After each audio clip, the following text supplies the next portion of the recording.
Hey, Symposium listeners, have you ever listened to our A Song of Ice and Fire coverage and wanted to chime in live with your thoughts? Or wanted us to cover a property of your choice? Introducing the Symposium Review Contest. The contest is open now and closes on August 31st, 2026. Here's how you can enter.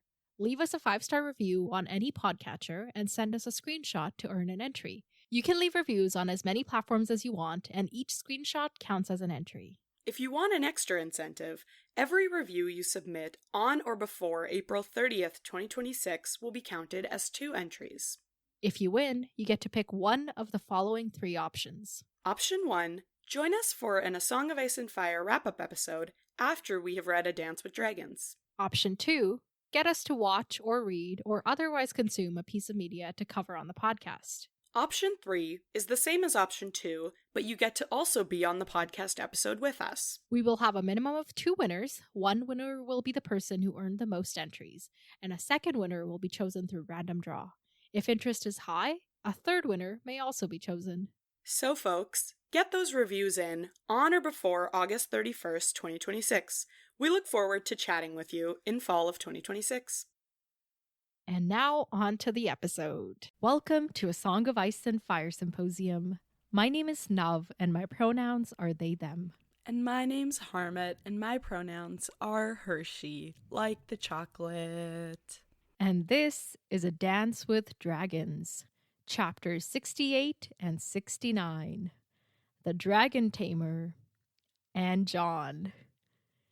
In these chapters, the hero never dies. Fucking whatever.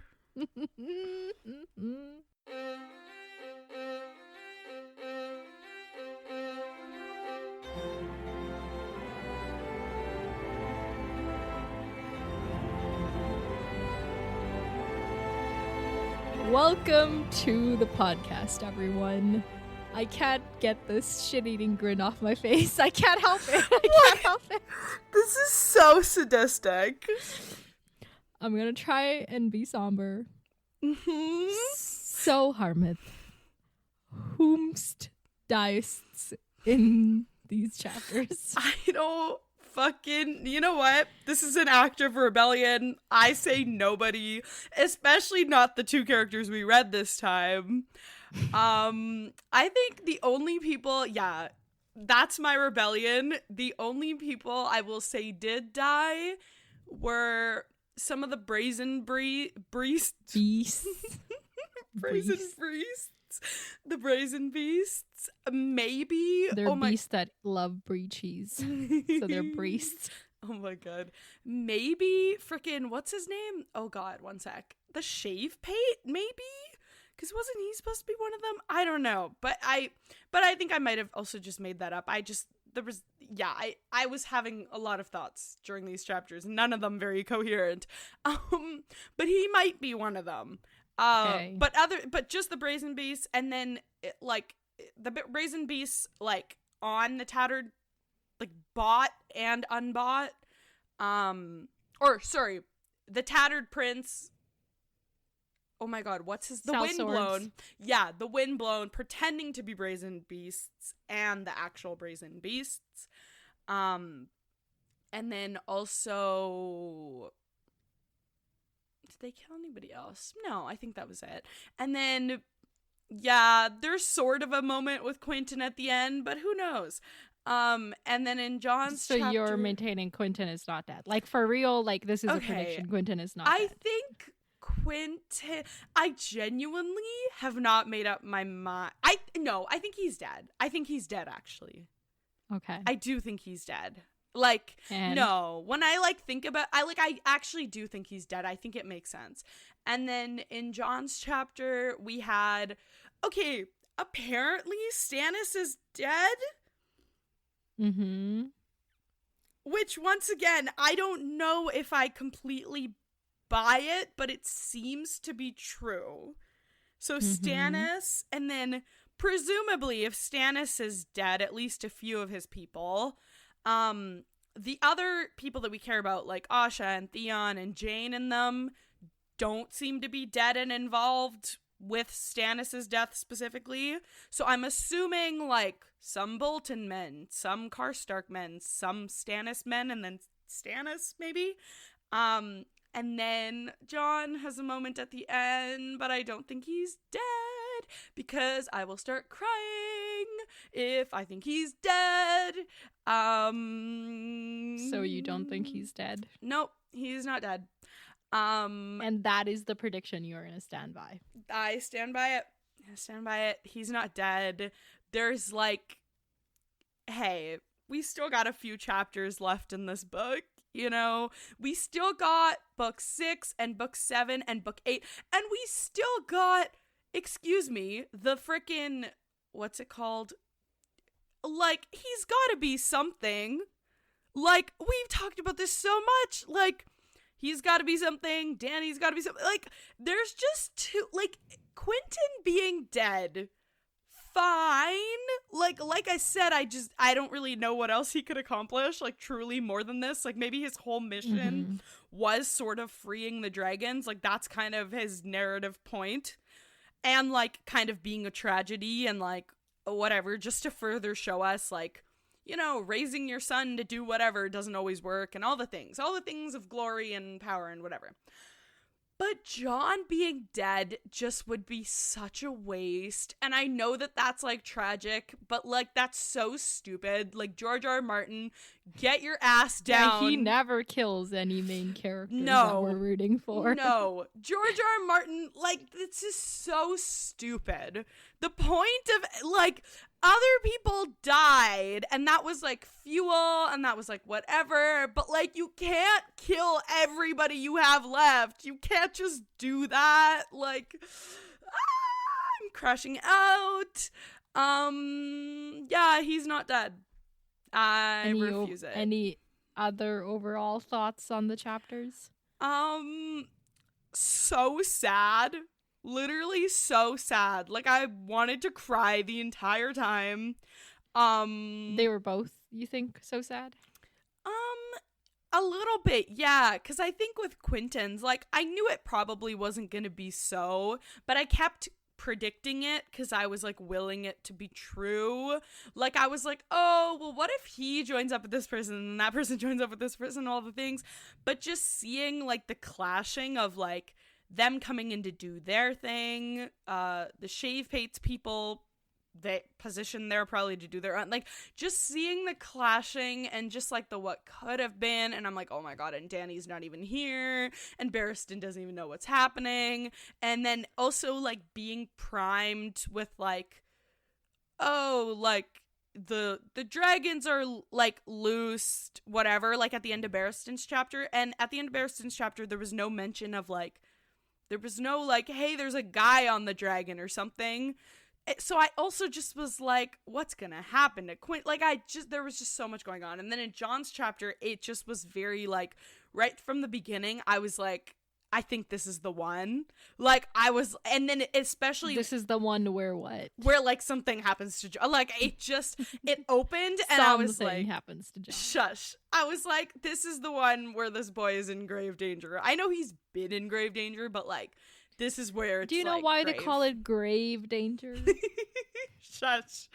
But then he got that letter. Honestly, the letter from Ramsay came in, and it broke me. I was like, oh my god, I can't do this. Also, I've been, like, sick the last 2 days. So reading this chapter, I was so, like, I feel like I was even more demoralized than I would have been, like, normally. Like, I just was like, what do you, like, the Ramsay letter came in, and I was like, oh my god, something's about to happen to Jon, and we just got the whatever. But then there was, like, a moment of hope. There was, like, a moment of hope when he's, like, going to the feast, and he's like, who's with me? Whatever. And it's just, like, and you're, like, and you just let yourself hope, and you go, maybe. And you go, maybe this is the book. Maybe this is the book. Maybe this is the one where he's been resisting this whole time.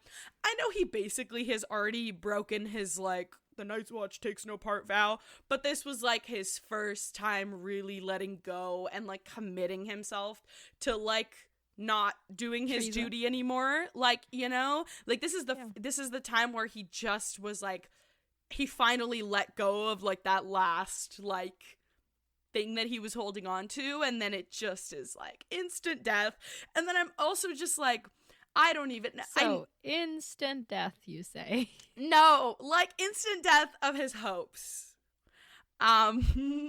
You are trying so hard. But also, like, it just was so, like, especially, I'm like, so when did y'all plan this? And, like, because y'all made it look spontaneous, but I don't think it was. And which is also just like, so you didn't end, like, where the fuck is Ghost? And point him with the pointy end, or stick the pointy, hit him with the pointy end. Stick him with the pointy. Stick him with the pointy. Like, are you kidding me? I was like, this is so sad.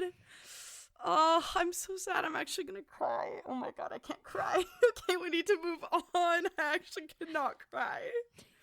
Oh my god, oh my god. I remember you very strictly being like, everybody can die, but the one character that cannot die is Jon Snow. I know. But then I thought, you, like, this whole book, you were like, this boy better be killed. Like, you said that the whole book, and now all of a sudden you're like, he's not dead. Yeah, but I was hoping, you know, it's like when, like, by the way, those that can't see, she is crying. I'm laughing because I'm uncomfortable with emotions, but not because I'm laughing at her, okay? Yeah, it's like chapter 1 when I was like, oh, Ned's gonna die, and then he kept messing up, and I was like, oh, he's probably gonna die, and then he died, and I was like, wait, what the fuck? You did the same thing. You're like, Red Wedding, everybody's gonna be dead. Yeah. The chapter before the Red Wedding, we got this. Everybody's gonna be victorious. You keep doing this to yourself.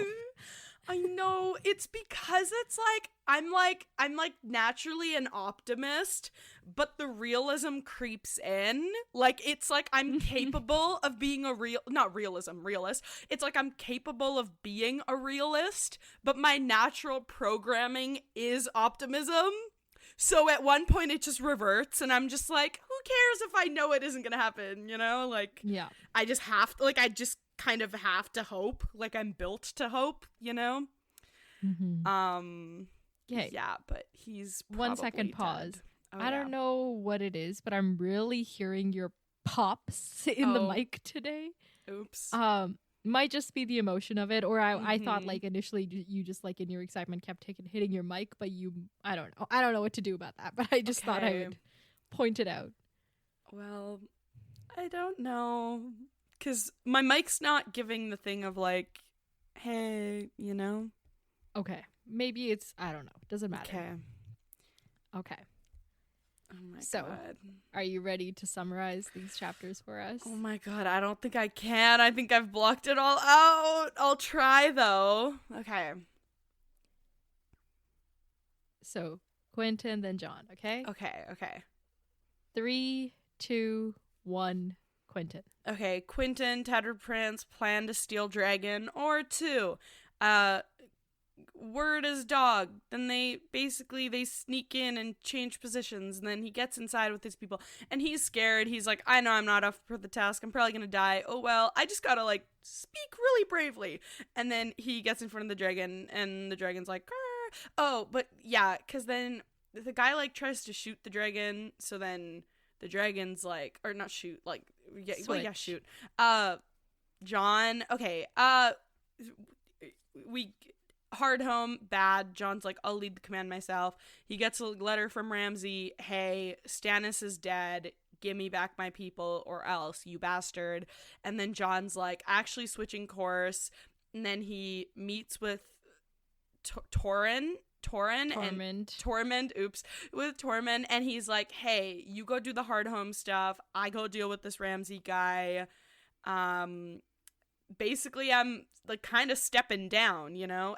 And then he's like, okay, whatever. And then they plan, and then at the dinner, like, where they announce all this, Bowen leaves, and, like, all of his people leave, and then John hears commotion, and 1-1 kills Patrick. Oh, wait, Patrick, we forgot to mention his death, LOL. 1-1 kills Patrick, and then John gets dagger stabbed.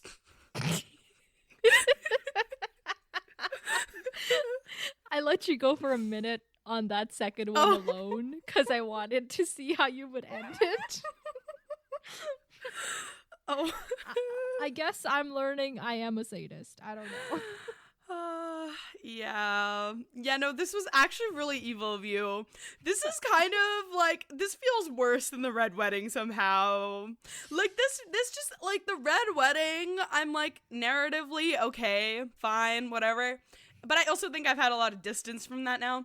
But here I'm just kind of like, what do you mean? I'm like, there was literally no reason for this. Like, there were so many ways around this. Like, we could have thrown John in a dungeon. You know what I mean? Like, we could have. There are so many. You already predicted it. Why didn't they just go along with it? Exactly. Like, come on, George R. R. Martin. I literally, like, this book was only written like 20 years ago. Yeah. Like, throw him in the dungeon. Get the, like, undead characters in there. Like, there's so much we could have done. We didn't need John to freaking be stabbed 4 times, might I add. 4 times that he can tell. Oh my god. Yeah, and I'm also, you know what? I'm, like, even more pissed at Melisandre than at George R. R. Martin, because I'm like, girl, you probably... I know you just saw, like, daggers in the dark, whatever, but, like, and, like, even the warning she gave him was the most, like,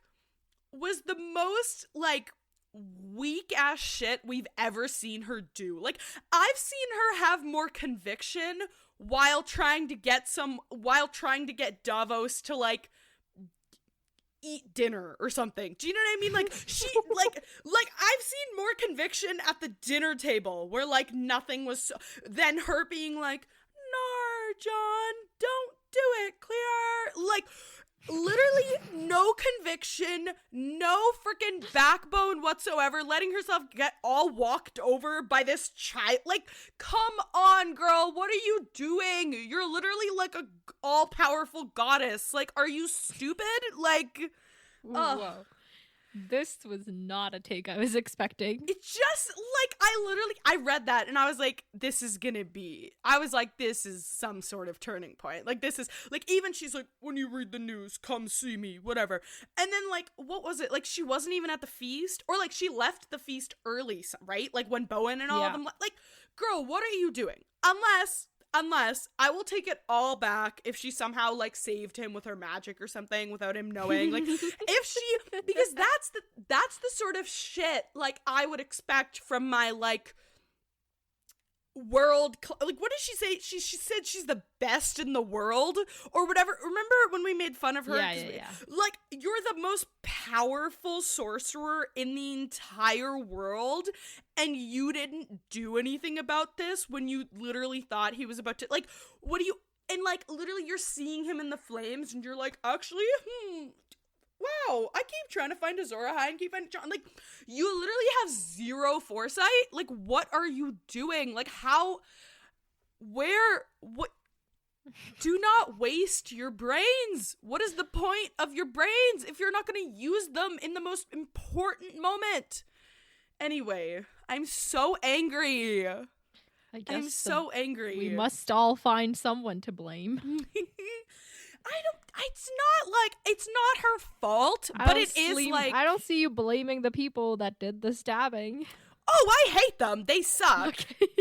But they were never on our side. Like, they were never gonna be, like, they were never gonna help. But I'm just like, oh my, and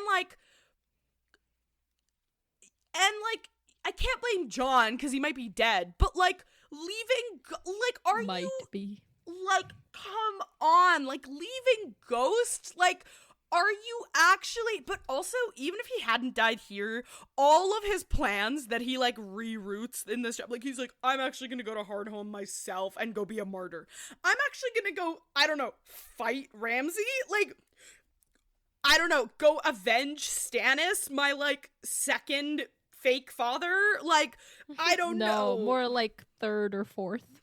Or fifth, maybe. Oh, wait, Mormont. You know, we got, like, Benjen Ned, Benjen, Mormont, Corran Halfhand. Oh, yes. Like, we got a bunch. Oh, I totally forgot about Corran. Shout out Corran. Yeah, John, is this what Corran died for? Like, what are you doing? Anyway, yeah, like, do not follow in your father's legacies, okay? Like, please, like, please. Anyway, yeah, like, John, what are you doing? But, like, yeah, like, everybody who killed him sucks, and they're the worst, and, like, literally, like, I want you to stab yourself to death. Like, go.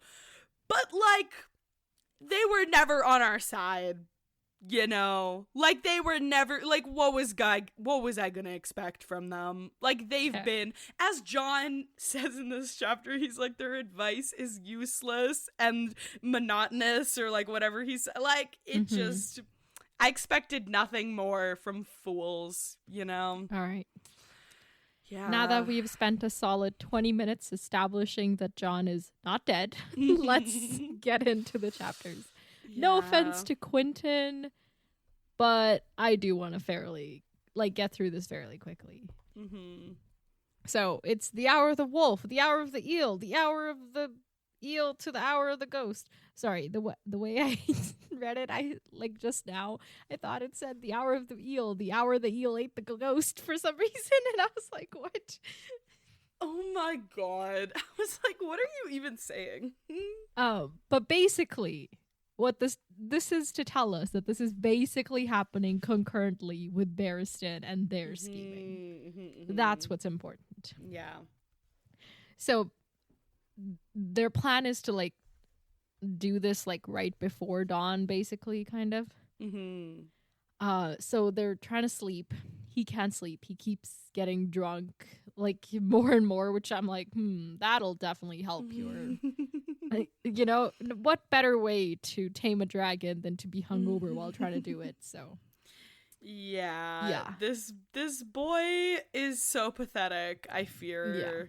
Like, honestly, I think this chapter kind of won me over to him. It's kind of unfortunate that he's probably dead, but like, this is probably the chapter. He was too nice for this world, like. Yeah. And just like, not like, it just, this boy had like no survival instincts. It just was like, my dad wants me to do this. Okay, Dad, I'll carry our legacy forward. Like, it was like this weird, it was like the opposite of the way that Viserys was misguided. You know? Like, you know, Viserys was like, I'm gonna be violent and evil and whatever, and no one's gonna stand in my way, and it's for my legacy. But it's like, Quentin's like, I'm gonna be evil, roar! But then he, like, runs away at his own shadow, you know? So it's like, really, you're not gonna... I don't think he ever says, I'm gonna be evil. I'm gonna be evil, but it's like, he's like, okay, I gotta be a dragon. Like, I gotta be tough, I gotta be ferocious, I gotta whatever. And then he's like, actually, can I just go home? Like, you know? Yeah. He's like, I really want to go home. And I'm like, this is what happens when you live life trying to meet the expectations for others, kids. It's a cautionary tale. Don't do it. Yeah, man. Yeah, but he does a thing where he holds his hand above a candle flame and it burns and he doesn't like it. And Garrus is like, we should get you a sex worker or a sex priestess, because apparently the Red Graces. I don't know. I can't tell if they're sex workers or if part of their prayer ritual is like a sexual thing, or I don't know. But I felt like that was news to me. And Quentin has never had sex before, never even kissed anyone before, and he's like, I wish I'd kissed your sisters and married one of them. Oh my god. And if I wish I'd visited my mom in Norvos or read some of the books my dad sent me, but nope. Ouch. Yeah. And he's thinking back to Daenerys and how, like, the thought of bedding her terrified him as much as her dragons had. Oh my god. Quentin. Yeah. Oh, sweetie. And he's trying to be like, she doesn't love his daughter, their marriage won't be a thing. And Drinkwater has to be like, yeah, your parents married for love. How well did that turn out for them? Love is not all that matters, especially in, like, you know, political, rich people marrying rich people things. Yeah. And we learn a little bit about, like, Doran, and it just, the fact that his mom is never named. Like, what the fuck, George? You name every, like, pop boy, butt boy, whatever boy, and you can't give these mothers some goddamn names? Like, yeah, literally. Especially, like, she's still alive, man. Like, it should have mattered even if she was dead, and, like, but, like, also, she's like, still a character. Why is Quentin thinking in his head Doran Martell and his Norvoshi wife? Like, why doesn't he think, Yeah, my her mommy. name? Yeah. Yeah. Yeah. Yeah. Anyway, but we learn, how, like, they got married, but they spent half their marriage arguing and the other half apart because she now lives back in Norvos. And what's Arya Hota, who came with her to Dorne, remains in Dorne. So it's like, I want to know this is the story I want. Like, this is the short story I want. I want to know how that came to be. Like, did Arya Hota just become such BFFs with Doran that he was like, I'm gonna stay back? Or did she ask him to stay back to take care of her kids? Or like what's the deal? Right. Yeah. Yeah. And he's like, this is my duty, this is my destiny, it's my grand adventure. And Drinkwater's like, yeah, people die on grand adventures. And this is Quentin's like, yeah, but it's only the companions that die. The hero never dies, though. I must be the hero. Oh my fucking This God. is so sad. Yeah. Would you have Doran remember me as a failure? Doran remember me as a failure? And he's like, Doran's not likely to remember us for long. I'm like, oh my God. Yeah. And he won't, like, give in to the idea that Daenerys is potentially dead. He's like, she's just lost. I'm gonna go find her. And then she'll look at me the way she looks at her sellsword once I have proven myself worthy of her. Ouch. Yeah. Ouch. So they're just going back and forth. Like, dragons are a lot worse than horses. Because Quentin's like, I learned how to ride horses and I fell and I got up again. And Garrus is like, oh yeah, but you were never thrown off 1,000 feet above ground, so that might hinder your ability to get back up on there.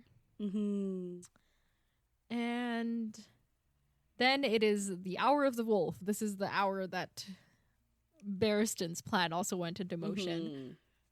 And they get up, have like a little breakfast, get ready, get suited up, and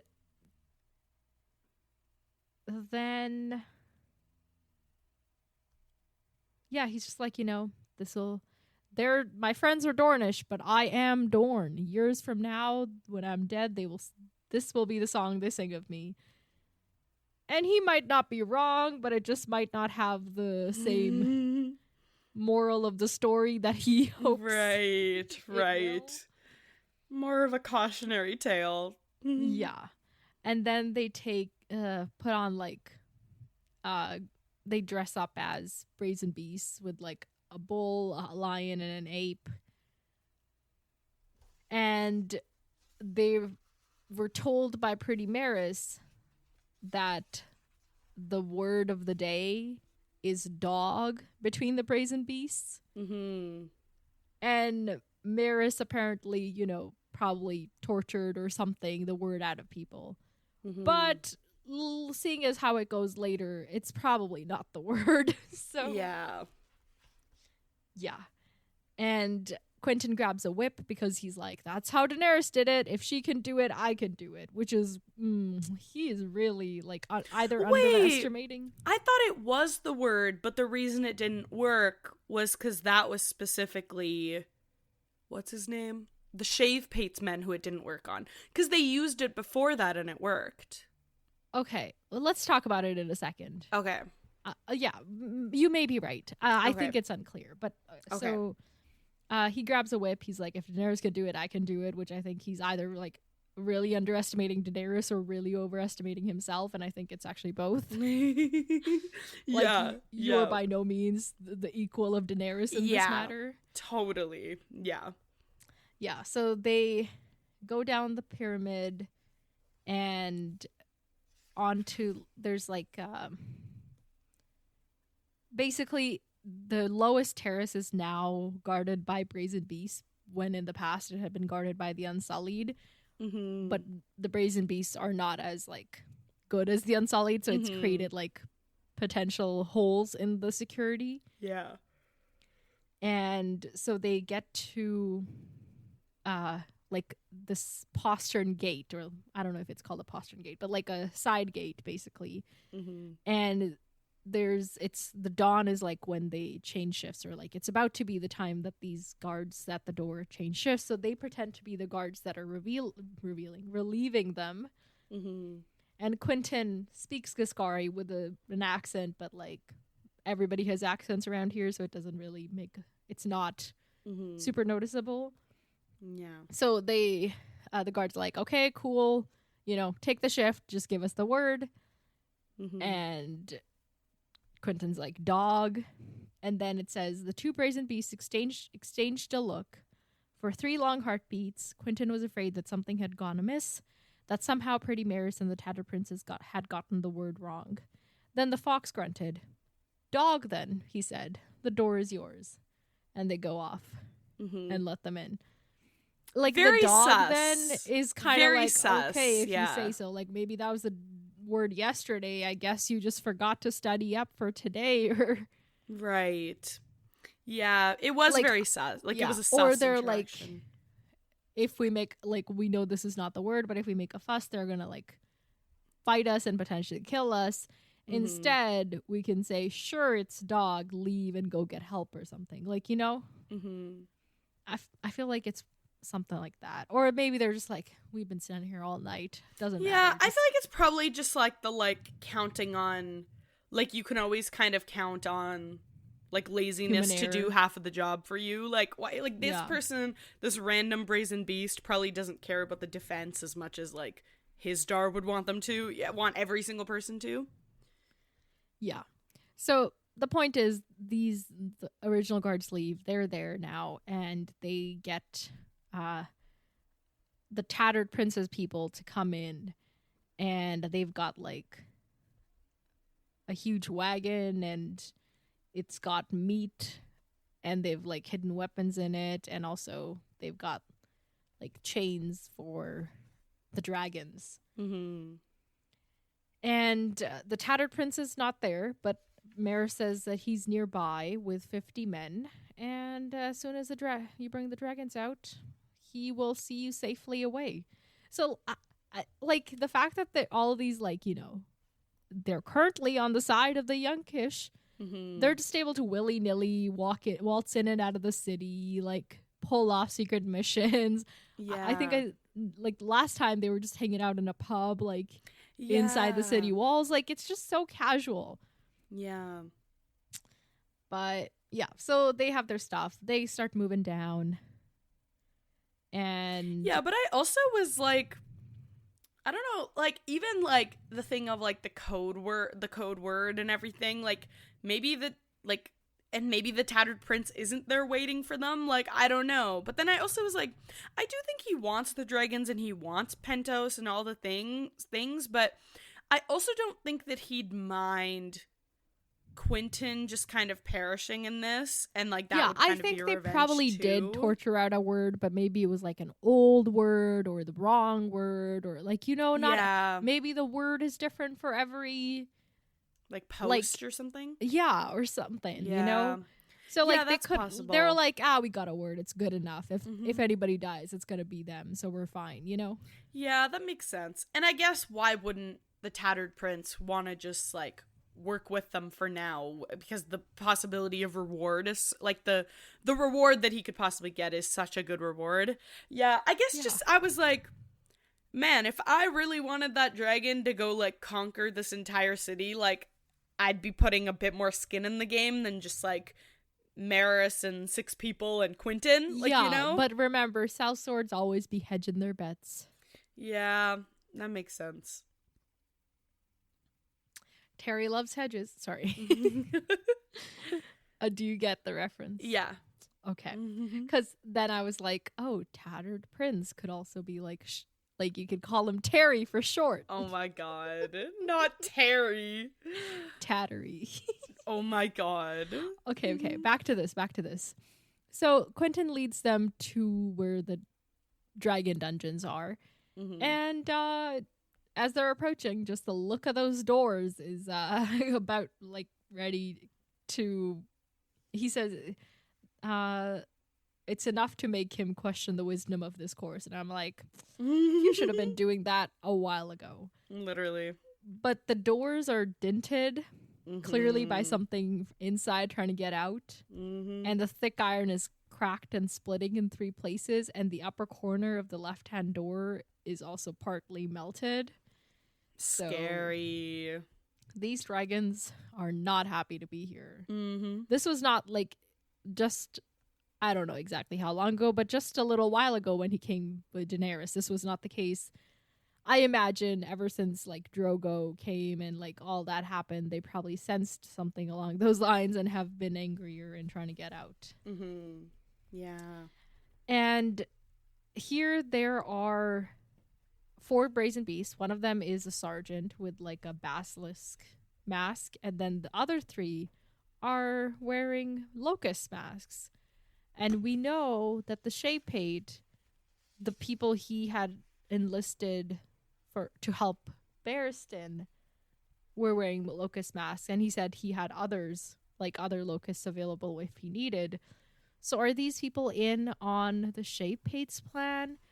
If so, why are they here? Are they here because like the Shape-Pate doesn't want the dragons to be killed, so he wants to put his people here in charge of the dragons to make sure they don't get killed by like his star giving orders or something.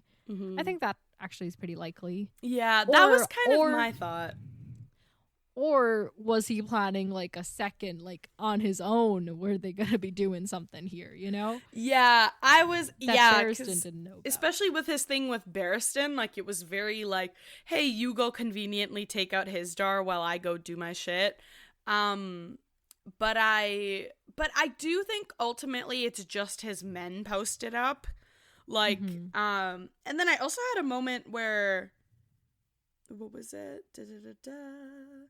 I was like, oh, he's got the locusts, and then is the basilisk him?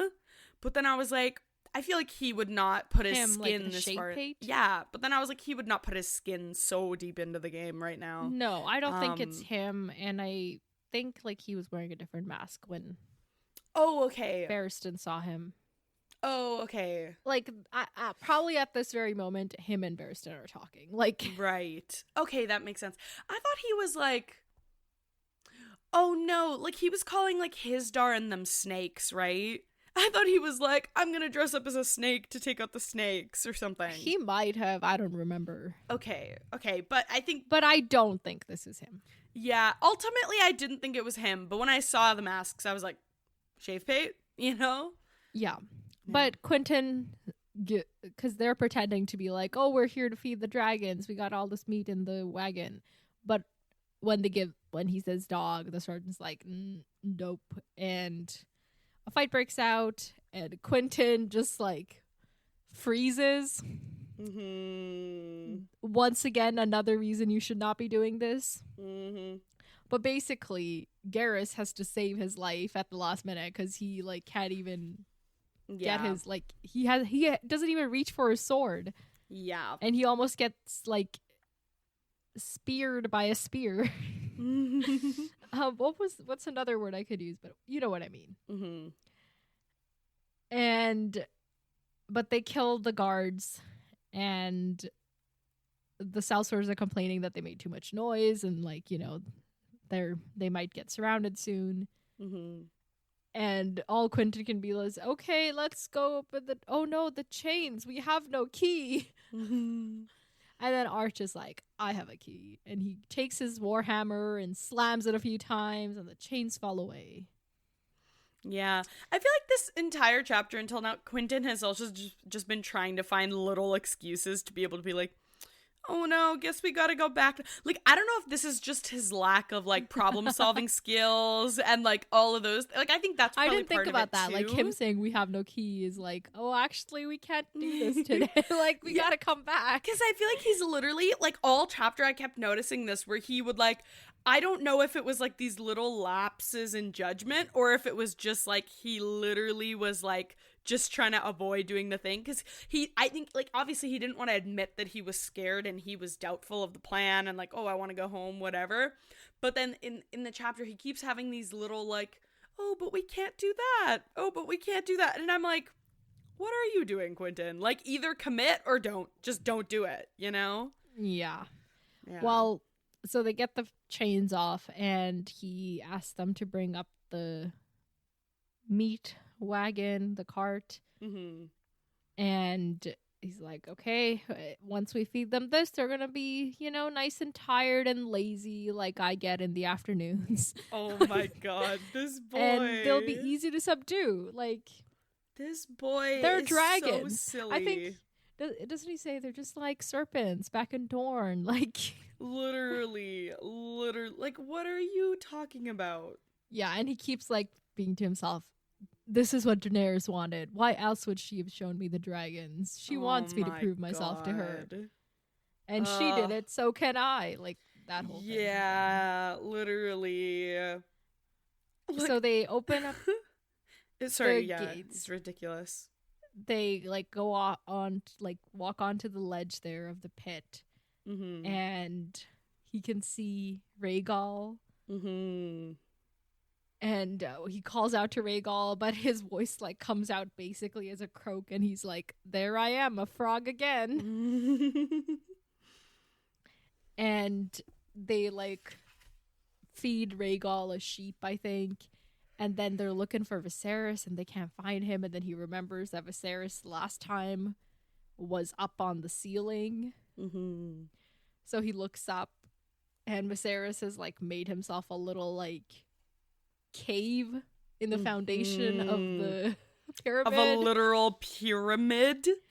I feel like, you know, before this whole Marine storyline ends, that pyramid's gotta, like, literally collapse, right? From, like, all the structural damage it has endured. Totally. Yeah, like that. And that'll be, like, you know, the epic, symbolic, like, ultimate taking down of the right. Oh my Masters God. of Marine and whatnot. That would be so amazing. Yeah. So Viserys is up in this cave, and he had been up on the ceiling before, having, like, torn away from his chains, but Rhaegal has also broken free of his chains. So they're, like, you know, they're trapped in the dungeon, but they're free. They have free reign within, basically. Mm-hmm. And Quentin is just panicking. All his plans flee his head. Oh my God. And then he's like, okay, we feed them, we chain them, then we grab one. Or two, if we can. Yeah. And, you know, once again, more meat, feed them. And they're just, like, they're trying to get to it, but Quentin is... No. What is happening? Oh, Viserion comes, like, flying at them. Mm-hmm. Doesn't burn them yet or anything, but does come Yeah. flying. And it's, like, everybody's panicking, and Garrus is like, this is not gonna work, Quentin. This is not gonna work. Mm-hmm. And Viserion, like, looks at them all, gives them all a sniff, but he spends the longest time investigating Pretty Maris, and Quentin realizes that he's looking for Daenerys. Mm-hmm. So, Man. Quentin, this is when he pulls out his whip, and does he actually whip the dragon at this point? No, but he starts calling, like, Viserion to, like, go down, but there's, like, so much smoke and dust and stuff, he's, like, coughing within it. This is such a... You know, I was hoping that the dragons would remember Quentin from having visited with Dany. Right. And that would maybe help. And maybe it could have if, like, things hadn't gone otherwise. Like, I'm not saying he'd be able to tame them or anything, but, like, maybe that was part of them not being, like, instantly aggressive towards, like, maybe they could have. But then things just went south, and I was like, never mind, nothing's gonna save you, Quentin. Yeah. And when Viserion doesn't find Daenerys, he like starts looking around. Mm-hmm. And as he's doing this and walking around, one of the sellswords gets nervous and shoots an arrow at him. Mm-hmm. And that pisses him off. Mm-hmm. And it like caroms off his neck, and a line of fire gleamed in its wake, dragon's blood glowing gold and red. Mm-hmm. Which is wild. Yeah. And Quentin's like trying to be like, don't do that, shut the fuck up, go away. Mm-hmm. And Viserion is like grabbing at the guy that shot him and tearing it to pieces. Mm-hmm. And Quentin's trying to tame him. I can do this. My dad sent me here to the far ends of the earth. I will not fail him. And then he finally like grabs the whip and whips Viserion in the face. And Viserion hisses, but doesn't immediately burn his ass. So maybe there was something to like, something. Maybe yeah, like. Or maybe Viserion is hissing at what he sees behind Quentin, which Quentin does not see. Because this is when he gets hit with what he says is a hot wind. Oh my god. And people are yelling at him, behind you, behind you, behind you. And he turns. Oh my god. And he's like, oh shit, Rhaegal. I forgot about the other one. And then when he raised his whip, he saw that the lash was burning, his hand as well. All of him was burning. Oh, he thought. Then he began to scream. Ouch, man. Ouch. Yeah, I really, unless he was literally Daenerys Stormborn, mother of dragons, I don't see how he could survive this, you know? Yeah. Yeah, no. The little, just like his last thought being just like, oh, it's so sad too. Yeah, this is how it ends. Yeah, man, that's the thing. It's like, he could have maybe, one day worked himself up to something like this, but this was not like he accomplishes this rescue mission, this was very much gonna, it makes sense that it became more of a martyr situation, and especially with the dragons have been loosed in Barristan's chapter, so I guess they kind of have him to thank, yeah. Quentin came in being all hero-like and maybe gave them their happy ending, we just don't know yet.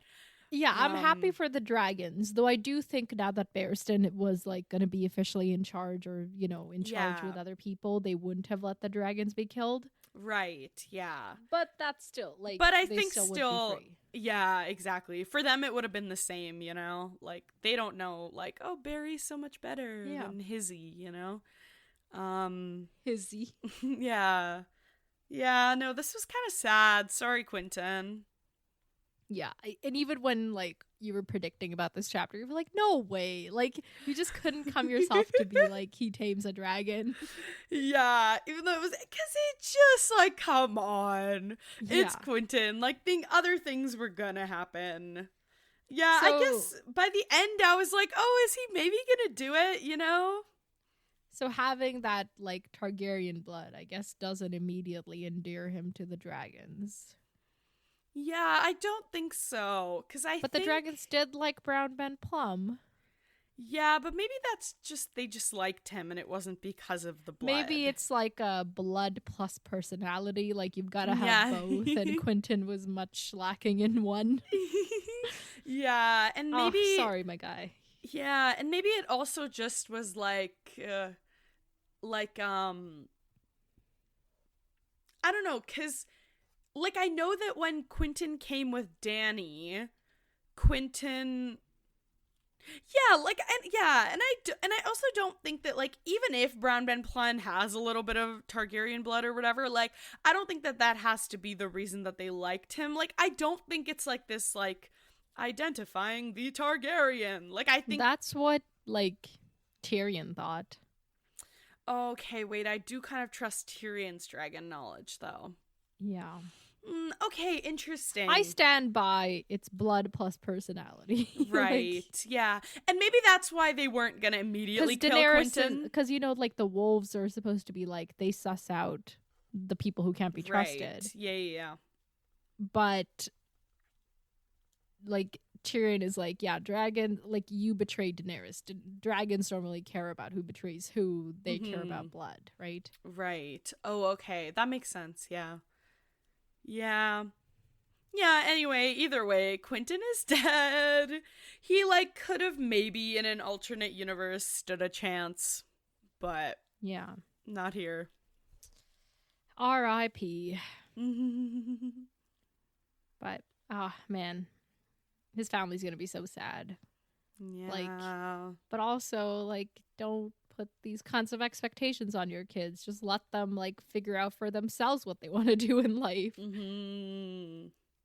But yeah, that's gonna be a sad day. So now I guess, like, it's Arianne, and do you remember they've got a younger brother, Trystane? Right. So one of them could still potentially marry, like, a Targaryen, right, and the other would be in charge of Dorne. Which, yeah, makes sense. Yeah, because Trystane was, like, promised to Marcella, but then if the Lannisters are no longer a thing, then who gives a damn? Yeah, or, like, how John Connington was like, let's save Aegon's hand for marriage with Daenerys, but, like, you know, like, there's all sorts of marriage possibilities, potentially. Yeah, totally. Yeah, okay. Man. Rip Quentyn. I don't even predictions. I mean, what do we even predict when somebody dies? I'll tell you what my general thoughts are about the politicking and all the things. I think. Oh wait, sorry. Give me 1 second. A thought is coming back to me that I think I wanted to say last time. Hold on, give me a second. But I just need to, like, recall it exactly. Okay, JK. It's scratching, but it's not coming back. I'll move on. And if it comes back to me, it'll come back to me. But I think, okay. So I think, so the dragons are loose. Yeah. So like I said last time, you were like, they're gonna fly over to Tyrion and he's gonna take over and be in charge. Yeah, but I think that's also when I was hoping that all the people had the same plan and they were gonna work together. I don't think that's gonna happen anymore. I think they're gonna, like, fly over to wherever the fuck Dany is, whether she's about to land in Westeros, whether she's, like, in Valyria doing, like, old magic stuff things, you know. So I think the dragons are gonna leave, hopefully kill a few Yunkish or Volantes on their way out, or Volantines. I think, yeah, I am kind of doubtful. Like, I know that, like, Barristan kind of, like, got a hold of Hizdahr and everything, but I feel like, especially with, like, Resnack not... Because you know how the shave pate was supposed to, like, neutralize Resnack and everything? And it seems like that hasn't happened because the Resnack is still going, hey, Hizdahr, dragons have been loosed, like, come see me. Yeah. So that kind of, I guess, makes me doubtful about, like, I don't know, just where the leadership goes. Like I don't know what Shave Pate's kind of intending. Like, I don't know, like, if he, like, worked something out with Resnack, which I highly doubt, but, like, or I don't know if he just has something else in mind and that's what he was busy doing and now he's gonna deal with Resnack and then Barristan's dealt with Hizdahr. Like, I just don't even know what they're gonna do. I guess for now it's, like, it doesn't even matter, sort of, who takes over. Like, obviously, you gotta, like, give the Unsullied commands and, like, whatever, and, like, all these things, which, but other than that, like, I just feel like there's so much chaos still happening that there's not even a chance for, like, hey, we're in charge now. Do you get what I'm saying? Like, things are moving so rapidly that I guess it's just, like, in the moment you're like fighting whoever comes in, and then you're like, oh, by the way, I'm in charge right now. Or maybe you don't even let the people know for now. Like, I don't know. So basically it's going to be crucial to like get that sorted before they can actually do anything for real. Yeah, exactly. Okay. Yeah. But I do think that hopefully they're going to go through with the plan of like, hey. Oh. Sorry. That's okay. I sunk into the sinkhole again. That's okay. Yeah, but I do... You can keep talking, but just like mute out all my sounds. Sounds good. Yeah, but I do think they're going to go forward with the plan of like turn the turncloaks and whatever. And now and you know how we know that Tyrion's going to get Brown Ben Plum to do that anyway. So I feel like there's still a chance of a happy ending, just not for Quentin. Just not for the dead man. Dead boy, really. Child. Dead child. All these children. Yeah, man. Yeah. Okay. Well, are we ready to move on to Jon's chapter? Not emotionally, but sort of. Yeah. Let them die, said Queen Selyse. And that's how this chapter opens. Man. This queen never fails to disappoint. Can I just say one more thing before we talk about this chapter? There is so much shit relying on Jon right now. Like, it also is so, like, I don't even know if the things that he put in place... Because when he was alive, the question was... The things that Jon has put in place, are they going to hold? Are they going to work? Shush. She said was, Jon. Shush. No, she said was. I didn't. That was a figure of speech. It was a figure of tense. It was a tense speech. When he was alive, he put in place these things. He put in things, and it was like, is this going to hold? Is this going to survive the winter? Is this going to work? Now it's like, are the attempts even going to keep going? Like, or are we just gonna, like, okay, so who's in charge of the Night's Watch? Bowen? But does that even stand with how many free folk there are? Like, are they gonna be willing to work with Bowen the same way they work with Jon? Like, so there's just so much, like, are we just gonna have a bunch of infighting and then others show up and kill you all? Like, what's gonna happen? Like, or is, like, do you know what I'm saying? Like, okay, yeah. So he was, what was his name? Tormund was gonna go down or was gonna go over to Hardhome and deal with, who the fuck knows? Is anybody gonna go to Hardhome? Are we just gonna be, is it just gonna be another feast for crows where we're all just fighting over what's left? Like, or I do have a crackpot theory that Dany's actually gonna show up at Hardhome and then at the wall, and that's how we're gonna resolve this whole ish now that Stannis is gone and Jon is gone. That is some theory, I gotta say. Because I'm like, literally, how does everybody at the wall and at Hardhome... Hopefully Daenerys has acquired some winter coats on her way, because it's about to be real cold. Yeah, because I just don't really see what else. Like, maybe Bran could try to protect them somehow, but, like, he's still in training. Like, he's still an apprentice, you know? So, like, literally, other than, like, Bran and Daenerys,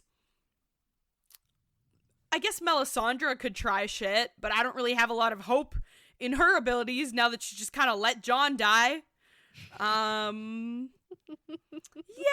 and I think that would also be really interesting because there would be a lot of tension there. Like, there would be so much tension. It would be the Free Folk, it would be Melisandre, it would be Dany, like, but I think it would be, like, interesting tension that could work out.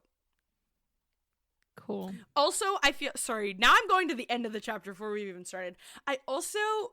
What if the reason Melisandre didn't try super hard to stop Jon is because then she can use Jon as king's blood, like as a sacrifice or something? Like, she can finally birth the stone dragon. But also, does it count if he's already dead? Probably not, right? It's not really a sacrifice to the Red God. Maybe that's why she left the room, because she was, like, over in the corner doing her spell. Oh my god. Anyway. Ready for the king's blood to spill. Like... Yeah, anyway, those are all my interesting thoughts. The rest is just justice for Jon. All right. Yeah. I love the coming to terms. No, he's not dead. Because, like I said, Melisandre will become my favorite character if she was actually, like, you know, if she was just doing some sort of counter spell the whole time, or like something, like she saves him somehow. Like she's somehow like putting on a magic bulletproof vest on him or something. Something, yeah. Like there's just magic will find a way, you know? Like that's sort of the lesson that we take away. All right. Let's get back to the beginning. Because, sorry, maybe it's like heroes never die, but Quentin just wasn't a hero. You know?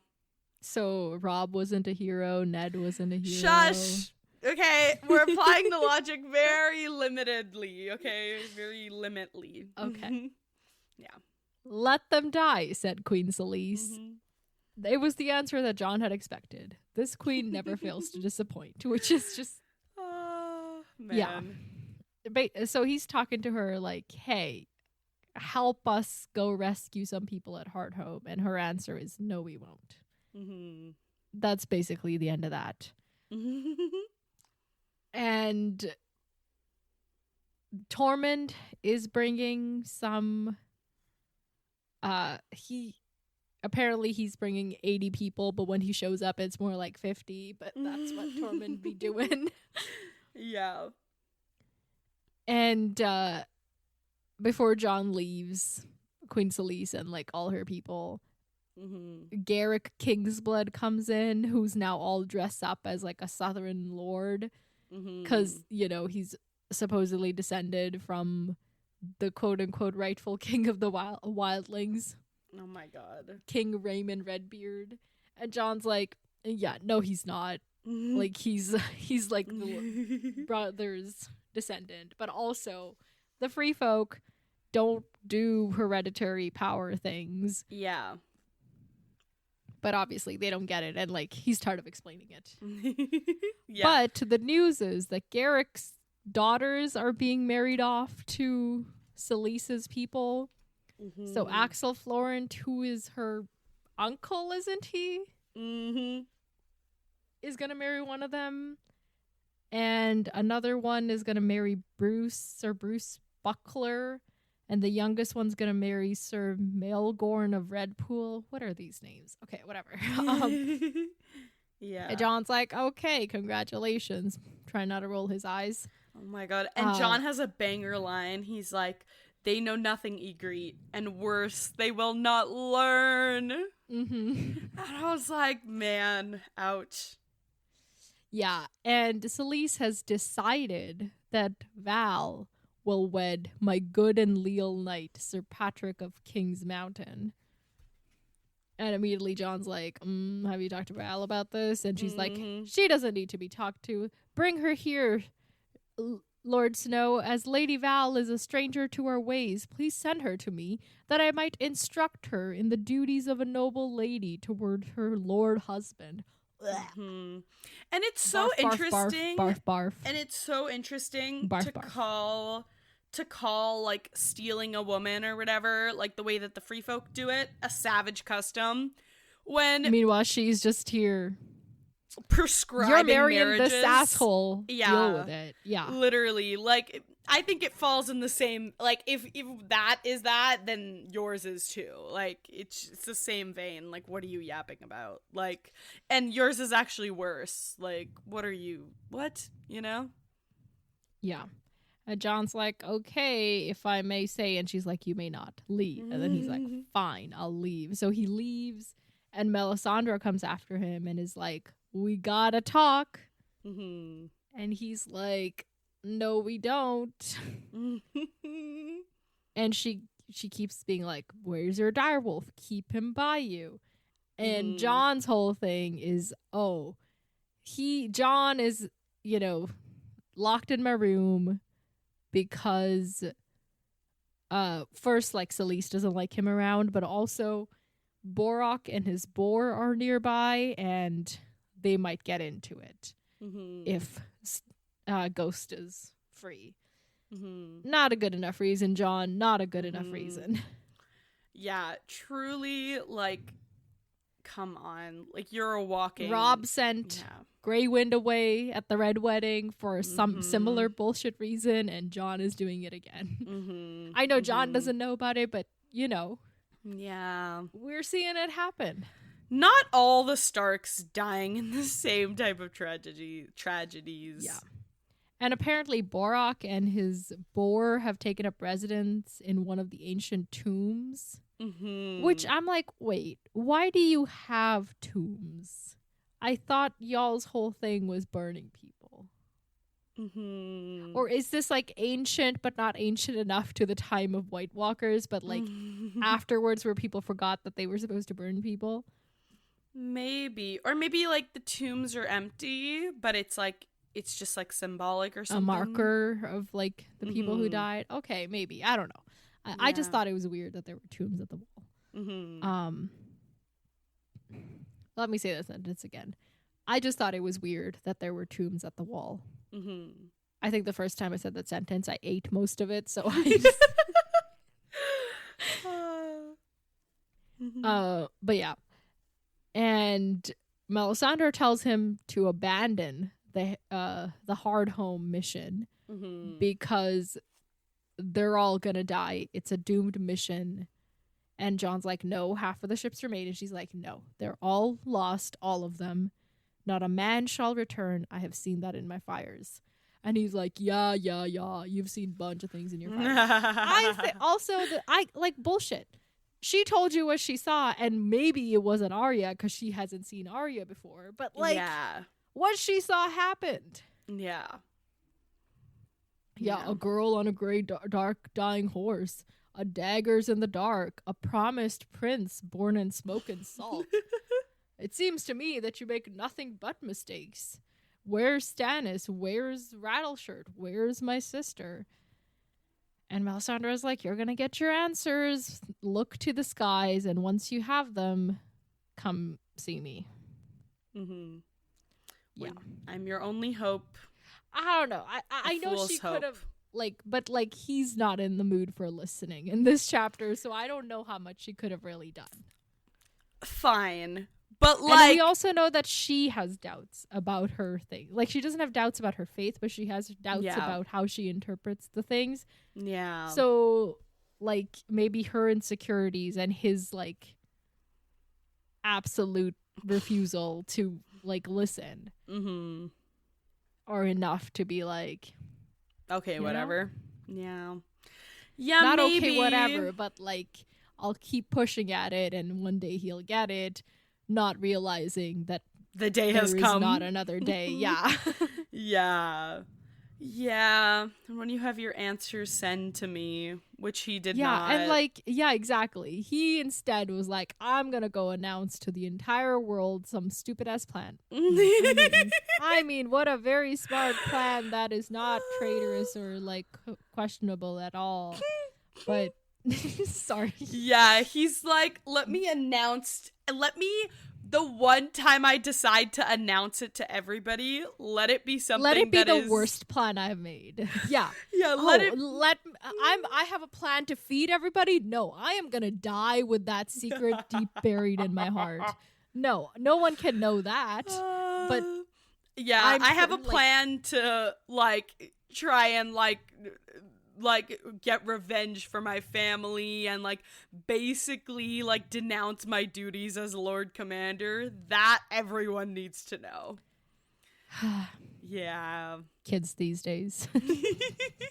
Lord Commanders these days, I tell you. Yeah. Okay. But so he leaves. This is where he learns Tormund's kid is back, and Tormund is going to be back later this afternoon with 80 fighting men. Cool. The queen's not going to help. Okay, well, who thought she would? That's the conversation he has with Leathers, basically. And he's like, okay, how many Night's Watch people should I take? Because the fewer they take, the faster they will be. But coming back, they're going to be slow because they're going to have like thousands of free folk with them. But also, they need to feed them, and to feed them, they'll need to take stuff with them, which will once again slow them down. Not that they have a lot of stuff, but maybe, you know, like, yeah, it's kind of just a nightmare, the whole situation. And he has to do something, but there's just like no good option. Yeah. And it's like everyone that I send or everyone that I go with, like, am I just kind of, is it just all doomed? But then it's like doing nothing is worse because then I'm not doing anything to help these people. And it's like, man, yeah, it's hard. This is why I don't want to be in charge of any major thing ever. Yeah. But he's like, okay, where's Torrig? And apparently Torrig is hanging out with Monster. Or really, he's hanging out with Val. So that's what's happening. Yeah. And they're like remarking on the weather, how it's like a snow sky, so they might get yet another storm. Who knows?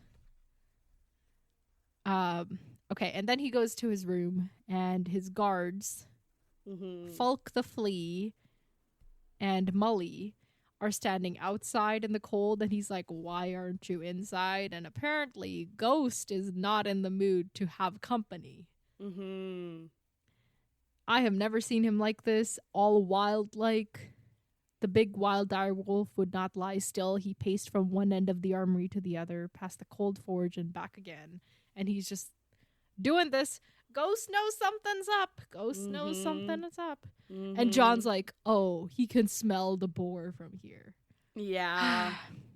John, you've had this guy for years. You've had... Just do a little warging. God. You'll know. Wait, I just realized Ghost wasn't near him. So I don't even know if he can, like, go into Ghost. Yeah, we don't know the logistics, but also, like, you know, he worked into Ghost when he was like miles away at one point, or right. Yeah. But that was But what if they kill Ghost? That would be Fuck. Sad. Yeah. So and Mormont's Raven too is agitated and keeps screaming, "Snow, snow, snow!"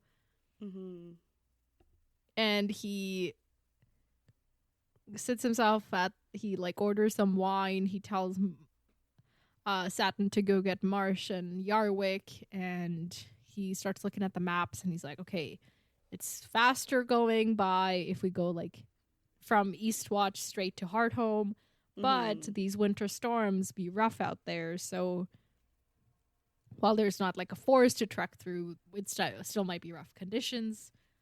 And also, if we go to Eastwatch, maybe some of the giants that are there will join us and can like come help. Also, how bad does it suck for all these free folk, like even like willingly and volunteering to now have to go back to the north, which they just escaped, you know? Yeah, no, that does suck. Yeah, so but if he goes straight from Castle Black, they have to go through the entire haunted forest, which like the last time a Lord Commander took a ranging that way, we remember how that turned out. So, you know. Yeah. Oh, God. Yeah. So Marsh and Yarwick enter, complaining yet again. I need more builders. I can't use the free folk. They're just sloppy, careless, and lazy. Sure, they have some skills, but I won't acknowledge them. That's that. Yeah, basically. And John's like, I guess a lord needed men about him he could rely upon on his counsel, and these two were no lickspittles, and that was to the good, but they were seldom any help either. More and more he found he knew what they would say before he had asked them. Sing it, Useless. John. Bloody useless. Sing it, John. Yeah. Yeah, when he stationed some of the free folk at a faraway castle, they complained that it was too isolated. When he put them next to Castle Black, they're too surrounded by enemies. Everything they complain about. Yeah. When he put some guy like near the stone door, they're like, oh, there's woods there. What if the skin changer makes his own pig army? Yeah. Yeah. Ridiculous. You sound ridiculous. And when John was like, okay, we got these couple castles, who should have those? What did they say? No one. None of them are blah, blah, blah. Just, oh my God. Oh, yeah. So bad. And that's the thing. You know what? I take back my criticisms of, like, John's not going to his people. Like, sure, he could be more, like, forthcoming with, like, some of the things he has planned, whatever. But even the shit he brings up and asks about, like, they're so useless. Like, I don't even know if I can blame him. Yeah, but also, like, I need him to be like, these two are lost cause. Time to find some other advisors. Like, let them go in a corner, be broody, you know? Yeah, totally. Yeah. I am so done with these people. But I will say, yeah, I don't hate them as much for what they do at the end as I do for this. I hate them more for this than that. And I'll explain later. Okay. It's pretty equal for me, but I think I can sort of get it, like, when I put the emotions aside. But, like, when I think about it logically, like, yeah, of course. Like, here they're, like, they're being actively unhelpful. They're kind of going against their, like, it makes sense because in a twisted sort of way, like, they're getting rid of the traitor and, like, they're, like, whatever. Whereas here they're sort of working against their interests and the free folks. So, like, it does make sense. Like, here they're really being incapable, whereas at the end you could say, like, in a twisted sort of way, they're doing their job, you know? Yeah. So here, yeah, he's brought them here to be like, how many people, who should I take? And they're like, take all the free folks so we don't have to feed them. Like, yeah, thank her you. grace Very is helpful. wise, let them die. Like, no, why don't you? Like, what? Yeah, so he's like, okay, leave then. Thank you for your counsel. Get the fuck out. Yeah. And as they go through the armory, Ghost sniffs at them, his tail upraised and bristling. Ghost knows things are up. To be fair, I don't think at this point they were like, decided we're going to kill him tonight, but just Ghost knows. Ghost's a future teller, you know? Yeah. So John goes outside and they're noticing that there's like a heavy wind from the south that's blowing up against the wall. So it's blowing all, like, it's causing these huge drifts up against the wall. And it's closed off all the doors to the ice cells. So John's like, we got to do something about that, because they have like the 4 Karstark people and the 2 corpses in there. And John's like, oh yeah, I meant to do a science experiment on them, but the dead men had stubbornly remained dead. Like, they're not helping me out here. Oh my God. And so he gets like 10 stewards and 1 to clear out the drifts. And so they move, and then he's like, we're going to move the prisoners. Cregan Stark is the worst of them. He's taken to howling in the night and throwing frozen feces at whoever came to feed him. Oh my God. Which did not make him beloved to his guards, which is like an understatement. Yeah. Of understatements, yeah. This man. But he's going to be taken to the underworld under the Lord Commander's tower, because even though the tower has collapsed itself, the subcellars are still fine. And so they drag him out in, like, over there. And then John has to decide what to do with the corpses, and he's like, just leave them. Hopefully they'll just freeze. I know eventually we'll have to burn them, but, like, for now, the ice cell should be fine. Yeah. Because, what is it? For the nonce, they were bound with iron chains inside their cells. That and being dead should suffice to hold them harmless. I think, once again, John's kind of being cavalier about this. Like, yeah. Not necessarily. Yeah. And this is just as they finish shoveling, Tormund shows up, you know. He was probably waiting outside the gate to be like, let them finish before I have to go. I don't want to help with the shoveling. Let's just wait until they finish. He shows up with the 50 people. And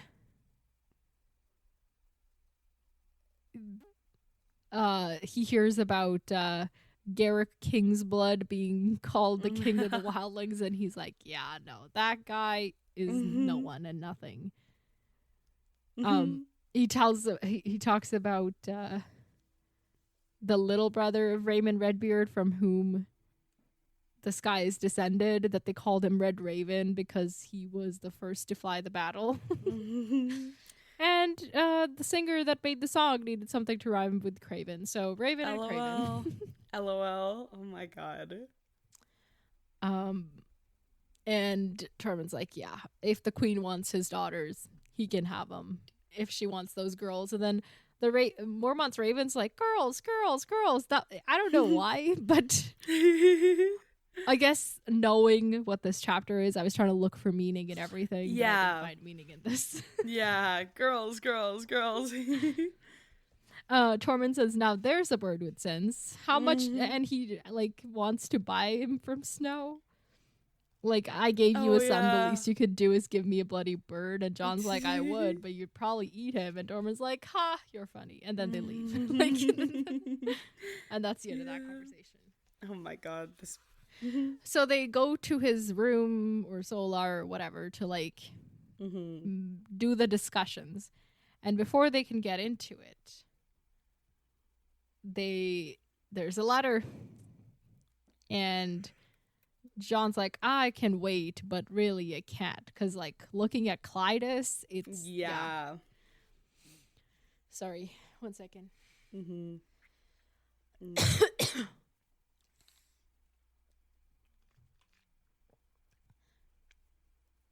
Do you want to read us what it says on the outside and the inside on this letter? Oh my god. Yeah. Okay, so on the outside, it literally just says bastard, which is already kind of threatening. And the letters, bastard was the only word written outside the scroll. No Lord Snow or Jon Snow or Lord Commander, simply bastard. And the letter was sealed with a smear of hard pink wax. And inside it reads, your false king is dead, bastard. He and all his host were smashed in 7 days of battle. I have his magic sword. Tell his red whore. Your false king's friends are dead. Their heads upon the walls of Winterfell. Come see them, bastard. Your false king lied, and so did you. You told the world you burned the king beyond the wall. Instead, you sent him to Winterfell to steal my bride from me. I will have my bride back. If you want Mance Rayder back, come and get him. I have him in a cage for all the North to see. Proof of your lies. The cage is cold, but I've made him a warm cloak from the skins of the 6 horse who came with him to Winterfell. I want my bride back. I want the false king's queen. I want his daughter and his red witch. I want his wildling princess. I want his little prince, the wildling babe. And I want my reek. Send them to me, bastard, and I will not trouble you or your black crows. Keep them from me, and I'll cut out your bastard's heart and eat it. And it's signed Ramsay Bolton, Trueborn, Lord of Winterfell. Yeah. Quite this the is letter. So much worse on a reread. Yeah. I hated it on the read, but I was so worried about John's physical safety that I didn't fully absorb everything that he said. Yeah. So this letter, oh my God, better known as the pink letter in the fandom. Not the pink letter. Yeah. There's a lot of talk with this letter. I don't think this is true anymore, okay? Mm-hmm. But I did have a theory. I don't think this is true, but it's so silly. Anyway. Yeah. It's so silly because I was in so much disbelief and I wanted so badly to believe that it wasn't true. Mm-hmm. I was like, oh, wait, what did I was like, oh, Melisandre sent this and it's a fake letter and it was to convince Jon to not go to Hardhome. Like, she wanted him to not go to Hardhome and die. So she sent this. And this was, like, my, like, reading it and immediately trying to figure out trying to immediately be like, say it isn't so. And then I was like, well, maybe he's lying. Like, maybe Stannis isn't dead. Which I maybe do still kind of, like, I don't know if I believe, but I think there could be a chance. Like, I do think it's true. Like, I do think that, like, he has Mance, and, like, the truth came out about Mance and who he is and whatever. And I do think it makes sense that he wants, like, Asha and Theon and them, because I don't think... do you mean Theon and Arya? Yeah, or Jane. Jane. And all. And that makes sense. I don't know if he knows about Asha. Right, yeah, sorry, yeah, that's just me thinking. But it makes sense that he wants them, and he wasn't able to get a hold of them. Like, they probably got away from Stannis' party, like, with the Iron Banker guy before this happened. But then I'm also like, the Iron Bank guy was gonna tell Stannis about the Karstark guy. We were gonna have a happy ending. We were gonna go get supplies and whatever. So I'm also just like, but also I feel like it could just, like, maybe they just like died in the wild, and Ramsay didn't necessarily kill Stannis in this, like, grand battle, or maybe he did, or maybe Stannis is still alive. I don't know. I had so many thoughts, and I just was like, I'm so confused. Yeah. Let me tell you, your theory about Melisandre wrote this, not that wild. Really? Given the theories. Okay. For the longest time. Okay. Like, nobody believed that Ramsay wrote this. Everybody was like, somebody else wrote it. I think the one that I remember being, like coming across as, like, a popular one was Mance wrote it himself. Oh, shit. So he could, like, rally up the free folk to come, like, be on his side again, you know? Or like, because he has all this information, like, all of that. Okay, interesting. But, and, like, I don't know, like, at various times, I think I believed, like, one thing or the other. But here's where I land. Okay. I don't think Ramsay defeated Stannis. I think he's making that part straight up, and we know he's not, like, above making stuff up. That rings true to me too. Yeah, and we know there was like we were just there. There's no, like, 7 days of battle happening in these conditions. Yeah, that's why I'm like, that's why I said if Stannis is dead, I think it's weather related. I think it's like, you know, all these other things, like, or maybe they had to prioritize getting like Jane and Theon and them away. Like, maybe the Northerners needed to prioritize that over Stannis. Like, maybe he caught a cold. Yeah. And then he probably, very definitely, like, he caught the Spearwives, he caught Mance, he tortured them. He got this information about, like, that he's Mance Rayder, that Melisandre is there, that Selyse is there, that all these people are at the wall that are, like, important to Stannis are there. Right. And so that makes sense. And also the fact that he's like, I want my bride back, I want my reek back. That's like, if he had really defeated Stannis, there's not really anywhere for them to run. Like, he would have gotten them. See, I assumed that if it was true, it was like they went off with, like, tight, like, yeah, they but were I'm able assuming to... it's not true, and this backs that. Okay. Yeah, I just assumed, like, if it's true, they got away, you know? Yeah, so those are my thoughts on this, and I can, like, in a wrap-up episode or something, like, dig up some of the other theories about, like who wrote the pink letter, you know? I think people have finally, like, come down to, like, yeah, it is Ramsay, but maybe that's just, like, me personally. I've been like, yeah, it's Ramsay, you know? That I feel like I'm projecting that onto everybody else in the fandom. Maybe everybody's still adamant that it's, like, Roose Bolton or something, like, you know? Okay, right, because I don't know if, like, Ramsay wrote it himself, because I feel like Ramsay is more like, let me go catch him, let me go, dad, you know, but I did, like, yeah, I guess I just associated Ramsay writing it and Roose writing it as being the same thing. Yeah, not necessarily. No. And like we've gotten letters, like John's gotten letters and Asha got that letter that was like signed by Ramsay.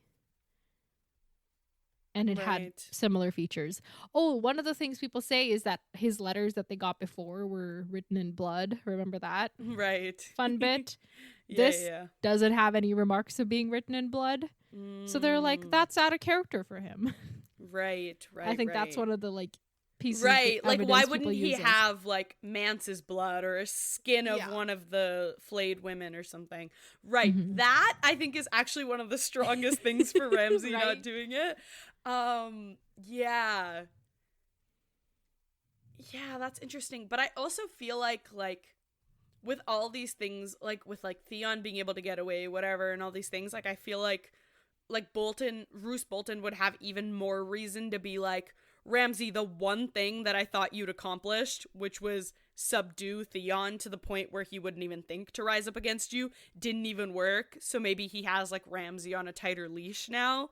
Like I was kind of thinking that way too. Yeah, so he can only send letters and not go himself. Or yeah, like also I edit all your remember letters. Middle of a storm, not really much places to go. Yeah, but also like just there was like a whole bunch of people were writing out from Winterfell as Theon escaped it, so there's that too. Yeah, I will say now, rereading this letter and knowing that John fucking reads it out as is to everybody and doesn't actually explain, hey, I had no idea. Because the letter is very, hey, John, you were the mastermind behind Mance being sent and Mance surviving. And now I'm like, now that I'm rereading the letter, I'm realizing just how bad this is to just read straight out. Like, John, you've been in politics too long and lost too many family members to politics to not look at the optics of this and go, oh, like, he couldn't, why didn't he immediately throw Melisandre under the bus? Like, what is he doing? Why didn't he immediately start defending himself instead of being like, or why not like read excerpts? Why must you read the whole thing? That too. Like, he literally was like, I have to read the whole thing. I'm not going to explain any part of it. I'm going to be like, who's with me? Interesting how the only people who are with me are the free folk who think that I've been on Mance's side this whole time. Like, this is, and oh my god. And also, I'm so mad at John, but I'm also even more mad at Melisandre. Melisandre, girl, step in and help him. She's gotta connect the dots here, especially because she's the one who's like, dude, you gotta keep the trappings of power. You gotta do and maybe that's why she leaves. Maybe she sees exactly what's about to happen in that moment after he does this grand reveal, and she's like, I can't do shit for you anymore after you have literally. You're hopeless. Yeah. But also, like, girl, I need you to try. Like, you think you're gonna be the most powerful sorcerer in the world who's gonna save the world? I'm sorry. Sometimes, if you're gonna be this, like, all-powerful thing, like, sometimes you have to, like, tell someone the same thing for the 150th time, okay? Sometimes your job involves that. The thing is that she is very likely not the most powerful, like, sorcerer. Like, I know, but if you think you are, like, you have to, like, if you think that you're that powerful, you have to take that much responsibility, because power and responsibility, as we know from Spider-Man, you know? Like, right. You just have to. Anyway, so now I'm even more mad at John and more mad at Melisandre. Right. Yeah, so he gives the letter to Tormund, and Tormund's like, what is this paper? Tell me what it says. And then he reads it to Tormund. And Tormund's like, oh, that's a terrible letter, but what was that about Mance? Him in a cage? How is that possible when hundreds saw your red witch burn the man? And that was Rattleshirt, John almost said. That was sorcery, a glamour, she called it. But he doesn't say any of this. He says, Melisandre looked to the skies, she said. A raven in the storm, she saw this coming. And they just kind of move on. Mm-hmm. And Tamer's like, this might be all lies. And John's like, no, he has Lightbringer. He talks of heads upon the walls of Winterfell. He knows about the Spearwives and their number. And then he thinks to himself, he knows about Mance Rayder. No, there is truth in there. Sure, but like, doesn't mean everything has second. to be true. Yeah. Yeah. Yeah, like he should have, like, this is the time to privately consult with all the people. This. Mm-hmm. Yeah. And he's like, just like ruminating on the contents of the letter. And he's like, the Night's Watch takes no part. What you propose is nothing less than treason. He thought of Robb. He thought of Bran. He thought of Rickon, of Sansa. He thought of Arya. Her hair is tangled as a bird's nest. I made him a warm cloak for the skins of the 6 whores who came with him to Winterfell. I want my bride back. I want my bride back. I want my bride back. And, like, that eventually gets him to, we gotta change our plans. Mm-hmm. And he's clearly made up his mind at this point. Mm-hmm. Mm-hmm. Mm-hmm. Just a little bit of, like, mindful breathing, deep breathing could do such wonders for everybody. Yeah, it's so hard. It's so hard because it's like, dude, he has okay, I get remember it. when he found out about Ned, and then okay, correct me if I'm wrong, okay? Him finding out about Ned, was that when he tried to, like, run away? Yeah, he found out that Ned was killed and that, like, Robb had already, like, gone down south to fight. And he's like, I'm gonna go fight with Robb. And then his friends had to go and be like, you swore a vow, come back. Right, yeah. And then like at every single turn, like it's like the stuff with Arya where he was like, I can't go, I have to put it aside. Or the stuff with Stannis where he was like, I can't become Lord of Winterfell, I have to, like, and he's had so much restraint and so much maturity he and makes over the so opposite many choice that he did at the end of book 3, where he was like, no, honor above all personal shit. And here he's like, this whole book he's been like, you know, Arya was his best bud, his favorite. Mm-hmm. And also, like, this whole book, he's been like, Arya's there. If only you could just go see her. If only you could do something to save her. And, like, but also, I want him to think, I want my bride back. Okay, that means he doesn't have her. Mm-hmm. What could that mean? Let's, like, work on that. Mm-hmm. Like, he's just so caught up in the emotions of it that he doesn't. Logic has no room here. Yeah, and he spent like his. Yeah, it's like he's stopped himself so many times, and now he just can't anymore. You know. Yeah. And it's so sad. I mean, he is a teenager. They are known for their impulsivities. You know. And it's like. And like. I don't know, in like, not, I don't know if this is necessarily a bad thing. Like, I don't even know. I don't think it makes me see him any worse at all, but it just is like this, like, okay, so like he slept with Ygritte, broken vow. He tried to run away, but then he came back. He didn't break the vow. The Mance stuff, technically Melisandre sent. Like, he didn't have a part in it. He found out about it after. He totally probably could have done something about it, but he just kind of... Stannis all that advice. Yeah, giving Stannis all that advice. Like, we've slowly been inching, but when it comes down to the big things, like, with Arya, he's like, okay, but I can't do anything, and that's what he'd ultimately decided. Like, I'm not going to do anything. Until then, Melisandre told him about the Mance window, and then it opened up his, like, oh shit, I accidentally, yay, you know, like, I didn't do anything. Technically, I didn't do anything wrong, whatever. And now I feel like it's kind of like the first time where he just really is, like, gonna, like, he's like, knowingly gonna drop his vows, you know? Mm-hmm. So I don't know. It's just, I don't know if it's tragic. I don't know if it's just like, hey man, we all just love our families. Like, I don't know. I haven't really made my mind up about this. I don't know. Neither have I, and I've been like deep in this for years. So like, yeah.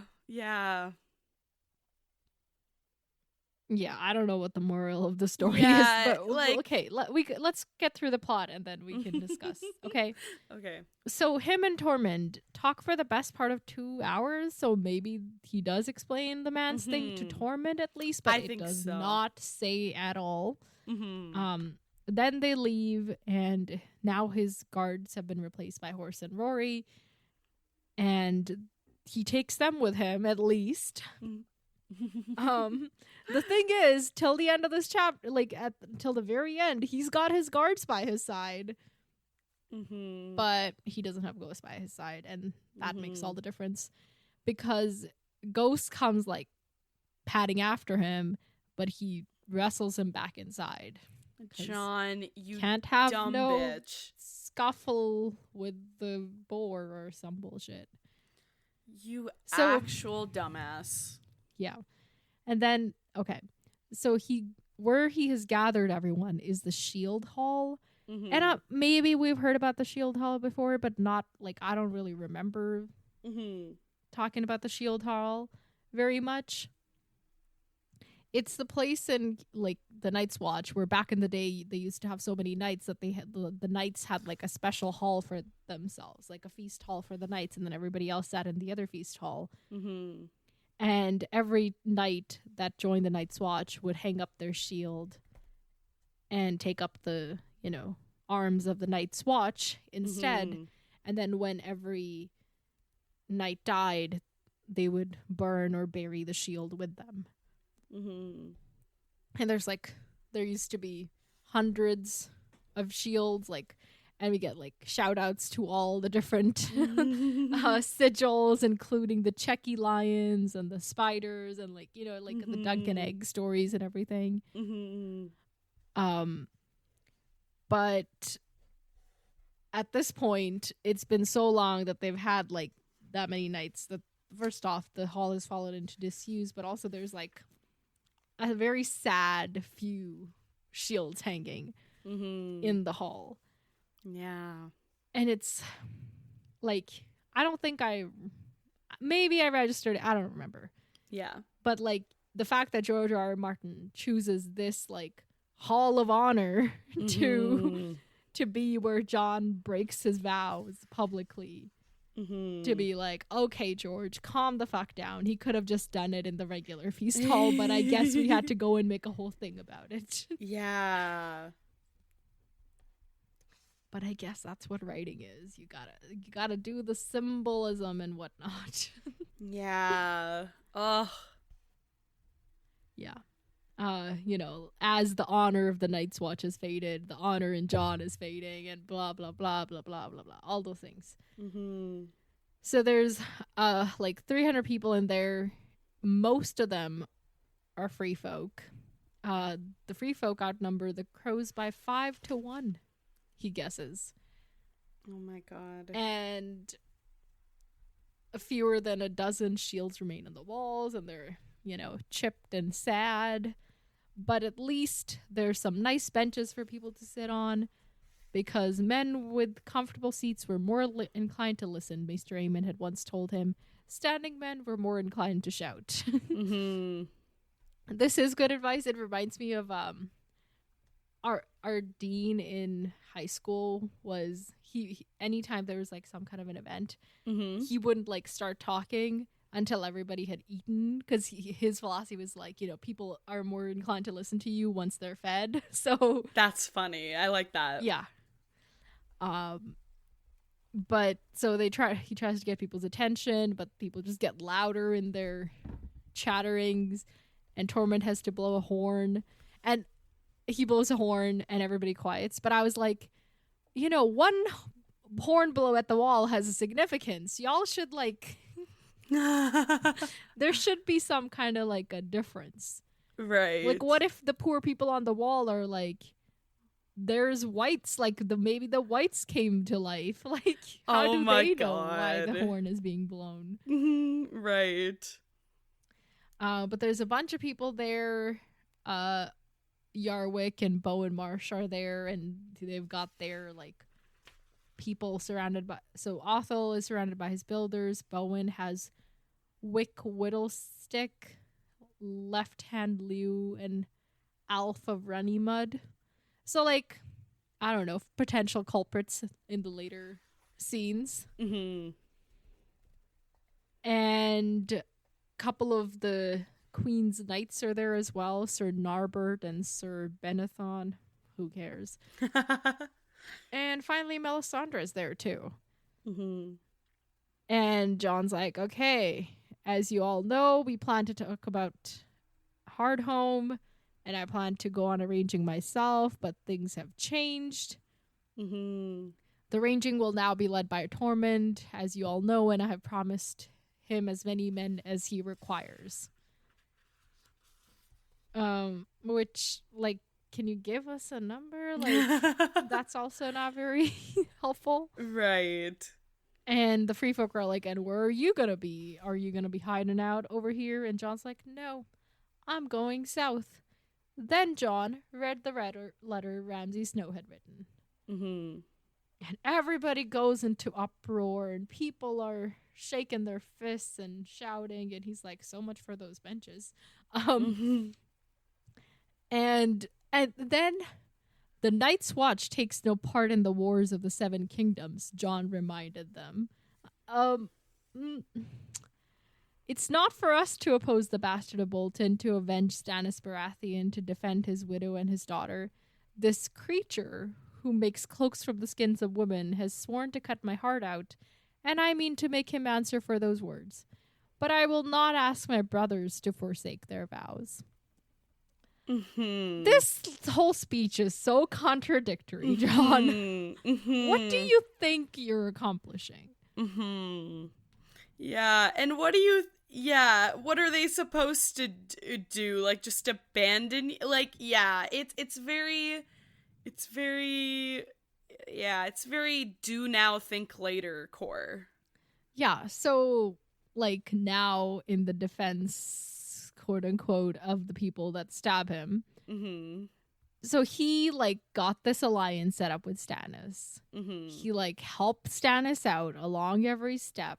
Mm-hmm. Now he's, like, going to avenge Stannis's death with his, like, personal resources. He's going to, like, avenge himself while saying that the Night's Watch takes no parts in the wars of the Seven Kingdoms. Mm-hmm. And it's not for us to do all of those things. Mm-hmm. I understand how this could be the straw that broke the camel's back. Like, in their eyes, he's been making all the wrong moves. Mm-hmm. And then now he, like, fully goes out and is like, I am abandoning my vows. Yeah. You know? Yeah. So this I don't 100% blame them for. The same way I blame them for their absolute Misguided incompetence views. before. Yeah. Yeah. Yeah. Yeah. John needs a PR agent. Yeah. So the Night's Watch will make for Hardhome.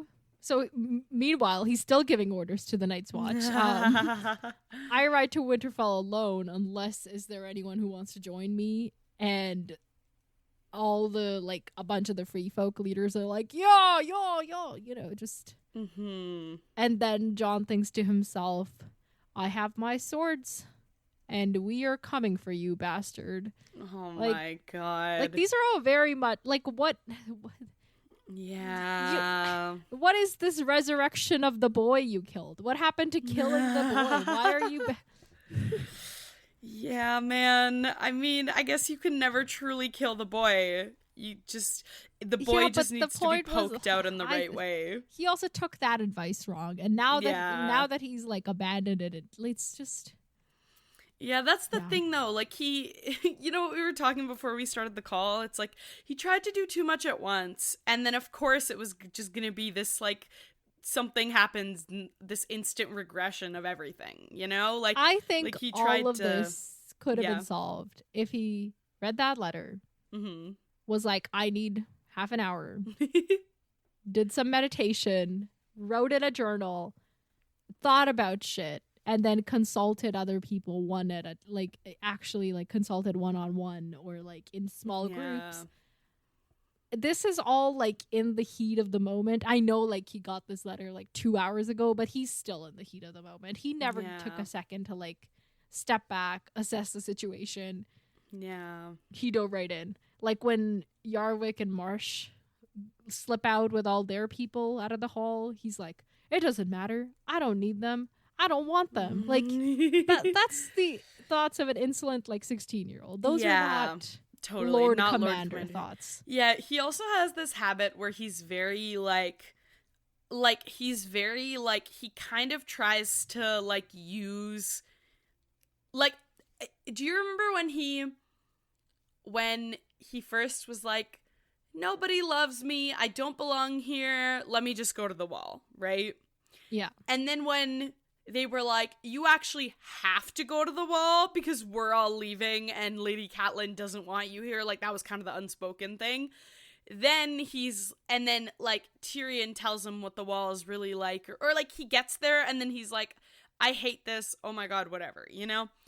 And that was honestly valid because he didn't really know what the wall was about. He was just hoping for a better alternative than where he'd been living all these years, right? And he like hoped that this glory and whatever all would be it, right? And then I feel like now it's like, he was like, I'm going to kill the boy. I have to be neutral. I have to do all these things.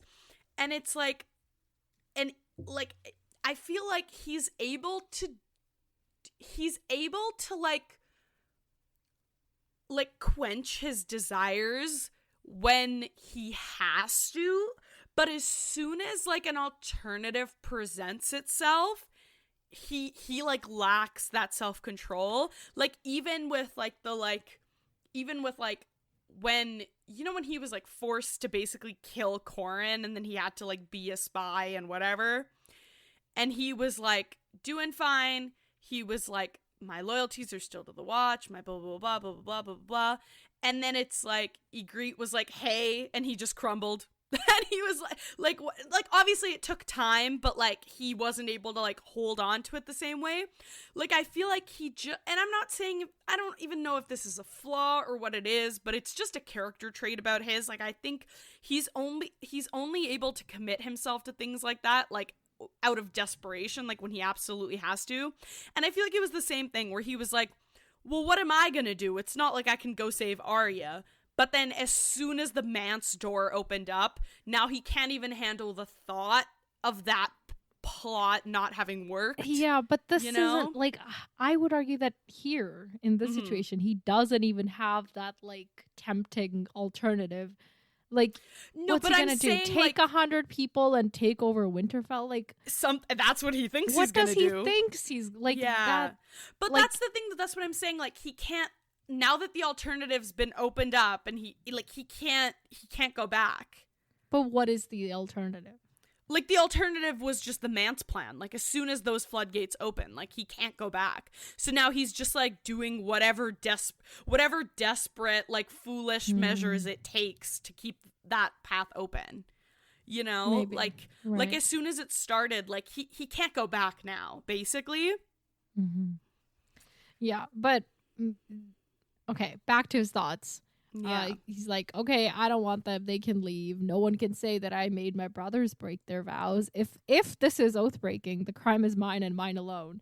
I'm like, John, we're so past if that. Yeah. Like, why are you deluding yourself? Respectfully, this is giving Cersei. Respectfully, we've been past if since the beginning of this book. Basically, but like definitely this chapter. Mm-hmm. And so he looks up and Melisandre is gone and the Queen's Knights are gone and he's like, oh shit, I didn't even talk to Selyse and tell her husband's dead. Like, yeah, John. Mm-hmm. Like, probably her, terrible ass attitude might have even calmed you down or something, Yeah. Like, maybe she would have been like, I need you to go avenge my husband, and that would have made him realize it was the bad move. Exactly. Yeah. And then Tormund's like, let's celebrate. You got your army. Let's drink. And John's like, okay, I got things to do. You drink. So, and you know what? Sorry, you know what's so depressing? You know how Stannis is like his father now? He was like his only living father. LOL. Maybe. So, well, I guess we don't know about Benjen, but so. Well, no. Oh, I mean, maybe maybe Stannis is dead. Who knows? No, wait, no. Let me. I don't know if Stannis was fully a dad figure for Jon. Really? Like, a little bit, but not. I don't know if I'm quite there yet. Okay, because I'm so on board. But what I was gonna say is, it's like Stannis. You know how Stannis before leaving, or even like Stannis before leaving was like, Jon, I'm gonna get you, like, your sister or whatever, you know? And like if he's dead, like, he kind of died trying to get Jon what he wanted, and then like Jon sort of died trying to avenge Stannis and like do all the, like, obviously he's avenging his own family and his dad and all the things he couldn't do, whatever, but it's like they both died trying to get each other what the other wanted, which is also depressing. Yes. I guess I just don't see their relationship like that, so it doesn't really hit for me. But that's okay. The reason I point out that Tormund is like getting everybody drunk is I'm like, very soon free folk are going to be needed, but if they're all drunk, they may not be very useful. Oh. Just putting that out there, you know? Yeah. Okay, so he leaves and Horse and Rory are with him. So like, and they stay with him from here till the end of the end of the chapter. We don't really hear about them again, but that's what happens. And they're walking and they hear screaming, and it's coming from Hardin's tower. And when they get there, they see that it's Won who's roaring. And he is dangling a bloody corpse by one leg, the same way Arya used to dangle her doll when she was small. But Arya never tore her dolls to pieces. The dead man's sword arm was yards away, the snow beneath it turning red. And Jon's like trying to tell Won to let him go. And Won doesn't hear or understand him. And Won himself is bleeding. He's got cuts on his belly and his arm. And he smashes this freaking knight to pulp, basically, and tears him limb from limb. And like, this is a sweet, gentle vegetarian giant. Like, you got to have done quite something to provoke this. Yeah. If you remember, Hardin's tower is what people have been calling, quote unquote, Harlot's tower, but it's where like Val is at. Right. That's what I was thinking too. Like, and because you know how even the last interaction Jon has with like Patrick and Selyse was Jon being like, oh, well, they have a custom, you have to steal her, whatever. And then Patrick was like, no one will ever doubt my courage. So he definitely tried to pull some shit. Like, this man absolutely Val deserved and this. or Won, like, just they were not having it. So yeah. Does Won also live there, or was he just nearby? Oh, yeah, okay. He sleeps in the hall there. Oh, okay. Yeah. Yeah, this was... I literally forgot he died. Like, I don't think we put him in our who died, because I did not give a damn. You know what? He doesn't deserve the who died in these chapters section. He deserves the good riddance. Yeah. In these chapters section. Truly, yeah. Glad to be rid of you, buddy. Yeah. The knight's cloak flapped in the cold air of white wool. It had been bordered in cloth of silver and patterned with blue stars. And everybody's like pouring in from everywhere. Northmen, free folk, queensmen. I guess not Night's Watchmen. At least he does a note in this in this listing here, so that's interesting. Yeah. But there's something about Won that I have to tell you later, but we'll do it after we talk about the thing. Okay. But he can tell that the guy who died is Sir Patrick of King's Mountain, and he's like, "Oh yeah, let's restrain everybody, because once Selyse's people see that they were killed, they're gonna like break out into fighting." And as he's like trying to tell Leathers to go talk to him to calm him down, and he's telling everybody to put away your blades, he hears like he's being, he's trying to like be like, the giant's been cut, like we need to not scare him anymore. He's doing this because he's scared. As he's doing this, he saw the glint of steel, turned toward it. "No blades," he screamed. "Wick, put that knife away," he meant to say, when Wick Whittlestick slashed at his throat. The word turned into a grunt. John twisted from the knife just enough so it barely grazed his skin. "He cut me. Why?" "For the wash." Wick slashed at him again. John caught his wrist, and he basically wrestles the dagger out of his arm, and the guy backs away, and then he tries to get his sword free, but somehow his hands are stiff and clumsy and he can't get to it. Then Bowen Marsh stood there before him, tears running down his cheeks. For the watch. He punched John in the belly. When he pulled his hand away, the dagger stayed where he had buried it. John fell to his knees. He found the dagger's hilt and wrenched it free. In the cold night air, the wound was smoking. "Ghost," he whispered. Pain washed over him. "Stick them with the pointy end." When the third dagger took him between the shoulder blades, he gave a grunt and fell face first into the snow. He never felt the fourth knife, only the cold.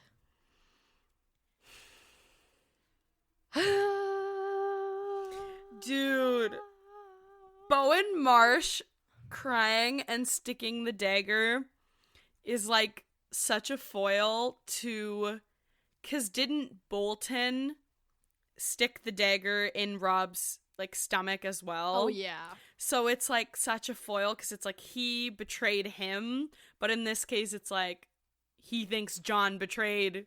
Yeah, he doesn't want to do this. He thinks he isn't an evil guy. Yeah.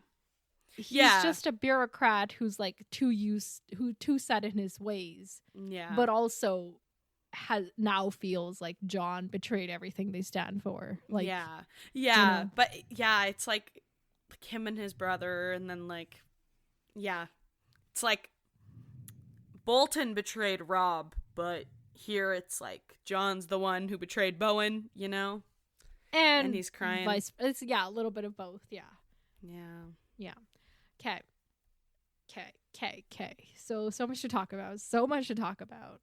I feel so let me tell you. I feel so numb. What? John is dead. Really? John is dead. There's no, but what if he comes back? What if Melisandre saved him? How do we know? The book fucking ends in 6 chapters. How do we know? How do you know it's 6 chapters? It's something like that. Okay. It's something like that. And come on. George hasn't even written a 6th book. How do we know John's dead? We don't. So John is dead. We don't know. But that. nobody believes he's gonna stay dead. Okay. So he's gonna come back as your soul a little? I don't think so, because then he's gonna be a zombie. Well, that's the thing. So there's so many theories. Okay. There's he wargs into ghost. Right. But he calls for ghost and ghost wasn't there. Right. Melisandre brings him back right. Beric Dondarrion type thing. Right. And lots of those possibilities. There's also he had to die to be Azor Ahai. Is that to true? be reborn? Not necessarily. Oh, okay. But Azor Ahai reborn is already reborn because this is a new incarnation of Azor Ahai, right? Yeah. But some people think it means that they actually Azor Ahai actually has to die. Oh. And then there's the prince that was promised born in smoke and salt. Some people are Bowen Marsh is crying. His tears are salty.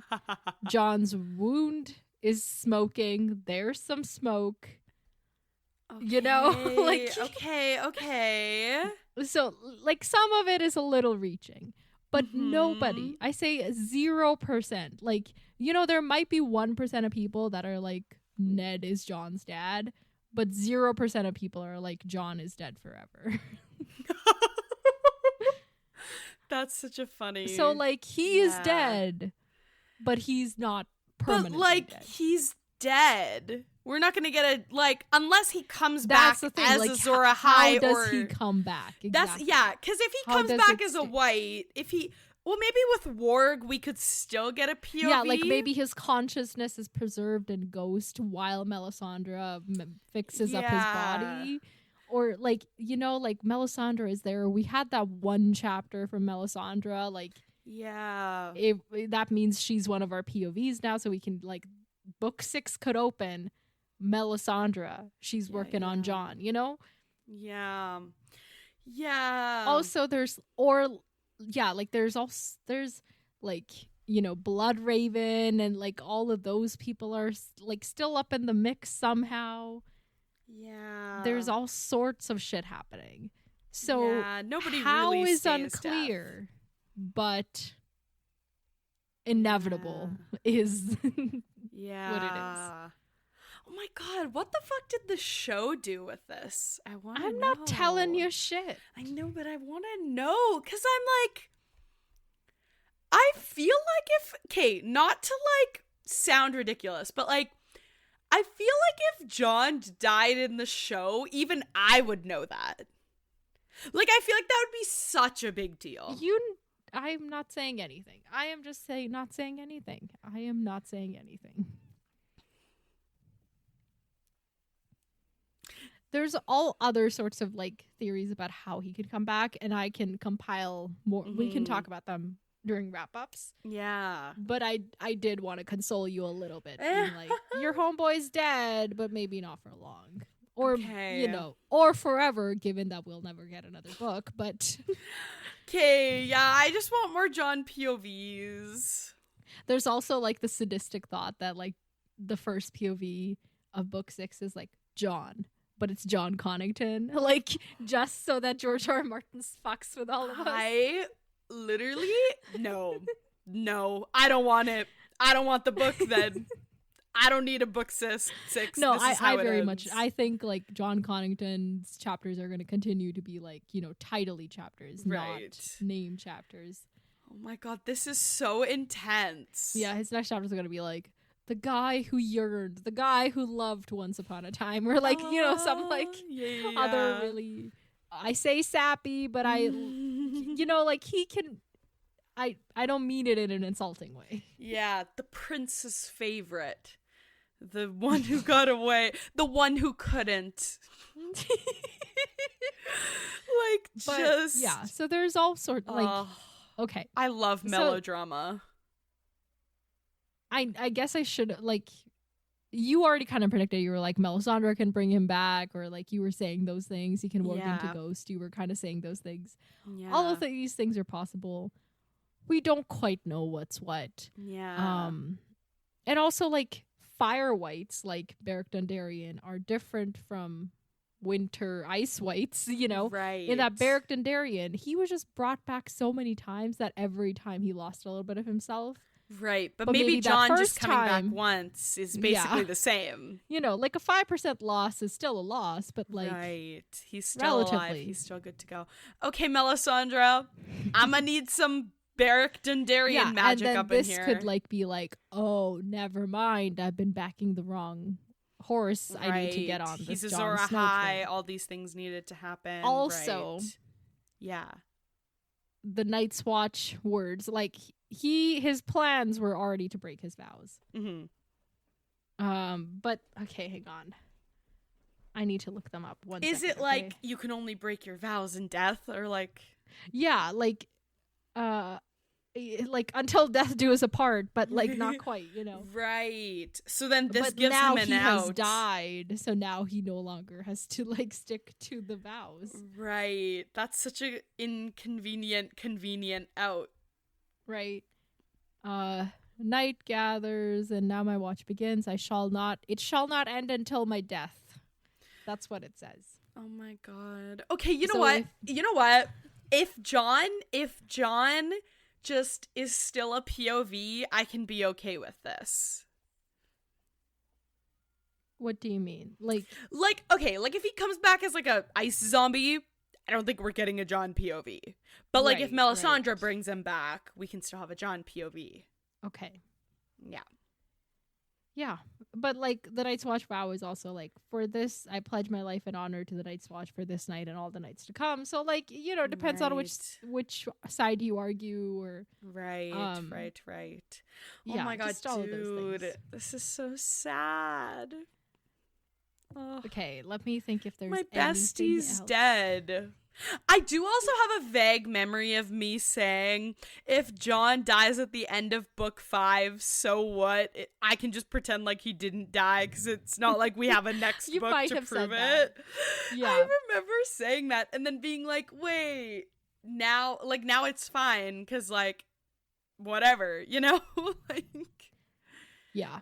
there's no book to experience where he's not there. Like on every reread, he's gonna have been there the whole time. Yes. So let me. Also, you said something about 1-1. Yeah, that's Okay. that's what. Before we get into predictions, let me get this ridiculous thing out of the way. Okay, so 1-1 killing Sir Patrick. Yeah. Sure, it serves the plot, but that's not why it's there. Patrick is named after Patrick St. Denis, a friend of George R. R. Martin and a resident of Montreal, or Montreal, which can be translated as Mount Royal or King's Mountain. Sir Denis is a fan of the Dallas Cowboys American football team, whose logo is a blue star on silver, which is what Sir Patrick's sigil is, while Martin supports the rivals New York Giants. And they made like a bet of some kind.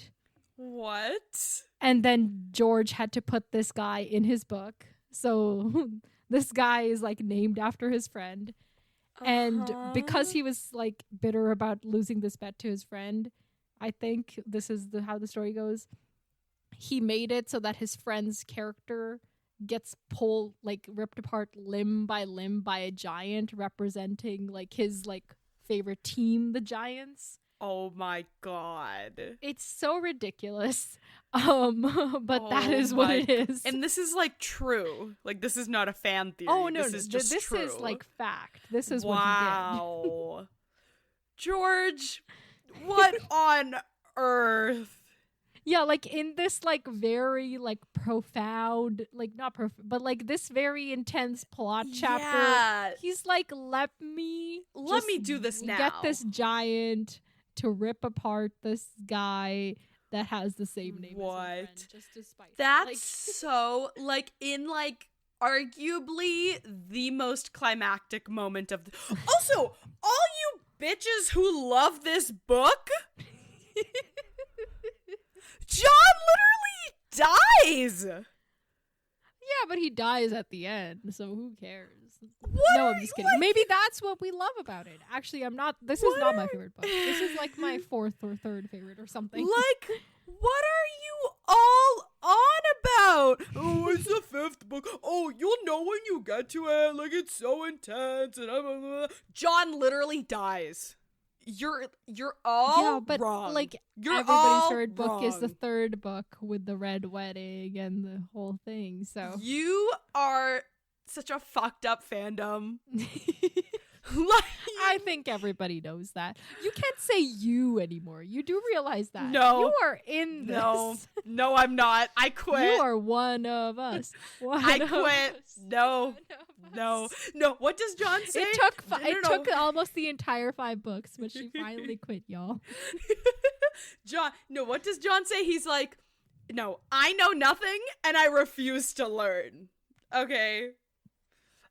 All right. No. But, okay, so that's that thing. This is my least favorite book. Okay, we gotta talk some predictions. Like, there's a lot of fucking chaos. So we already talked about the pink letter and, like, I told you what I think. And I think you can, like, you know, like, you kind of agree or you had, like, some similar thoughts or, like, you shared your thoughts, too. Yeah. And I guess I guess the aftermath of this, right? Like, John's there. Like, man. Also, like, my memory is so fucked up. Like, I remembered them I remember like 5 people being in the yard. I didn't remember like everybody piling on to watch. Yeah. Yeah. Yeah, this is so that evil. like also sets a new standard of like everybody watched them do it. I guess they can be like, oh, this is like we were executing him as a traitor of the watch. Mm-hmm. But will that stand? Because the free folk literally outnumber them 5-1, as John was noting. Yeah. But also they're drunk, or maybe they haven't gotten a chance to get drunk yet, but potentially they're drunk. Yeah. We have Melisandre there. We've got Celise and their people there. We've got one there. Like, yeah. What do you think? I know that's like such a big question, but like, I think any thoughts that come to mind? Yeah, I mean, yeah, you can go person by person what they do, like. Yeah, especially because now it's like, I think ultimately what it's gonna end. You know, I think maybe, like, Bowen and Tormund sort of go back to the drawing board unwillingly. Because I think what it is, like, I think Tormund's gonna, like, okay, here's kind of, I'm just gonna start talking and then tell me if I focus on one thing for too long, okay? Okay. So I think Bowen knows, like, hey, we're outnumbered 5-1. So although Bowen is kind of like super distrustful, super hates the free folk, whatever, but I think that, like, still can probably easily acknowledge that he's outnumbered and he just killed their favorite Night's Watch person, who also was the Lord Commander. So I don't think, and I also don't think that Bowen Marsh is, like, stupid enough to instantly, like, start doing, like, something. So say somehow they agree to negotiate. What are they going to negotiate? I think it'll be, like, because I think with Bowen's things, I think Bowen is gonna want, like, the Hard Home mission to go on and the Winterfell mission to go on. So, like, will he? Bowen? Because it gets rid of free folk from the wall. Because that was a significant amount of people. But John leaving. Was like, the Night's Watch is heading to. So he's gonna be like, you can do both or either or none of those things, but it's all on you. I think he's like, you guys can go on these missions, but you're no longer, like, part of the Night's Watch. Like, you're no longer under our care, whatever. Like, if you want to go save your homies at Hardhome, if you want to go save And Tormund's gonna be cool with that and leave with his, like, 5 times the people and be like, okay, we cower to you and we'll do what you say. I don't think so. But I think, like, but I also think, like, I think there's a way to, like, keep fighting, but also send, like, maybe Tormund doesn't lead the mission himself. Like, maybe Tormund just sends, like, his second in command to go to Hardhome and do the thing. Yeah. But there's also, okay, wait, question. Mm-hmm. So John does have some people, like, that he was building relationships with, like his guards, like, you know, Rory. And they're not gonna be happy. Right. Well, first off, are they gonna live? Like, aren't they probably trying to defend him? Like, I don't think so. But also, like, how do they feel about his plan to abandon, like, about how do they feel about John's plan to abandon his vows? Will they still be on his side? Yeah, I think, I don't know. I worry that the propaganda is too strong. Especially because John didn't really do anything to counteract it when he was alive.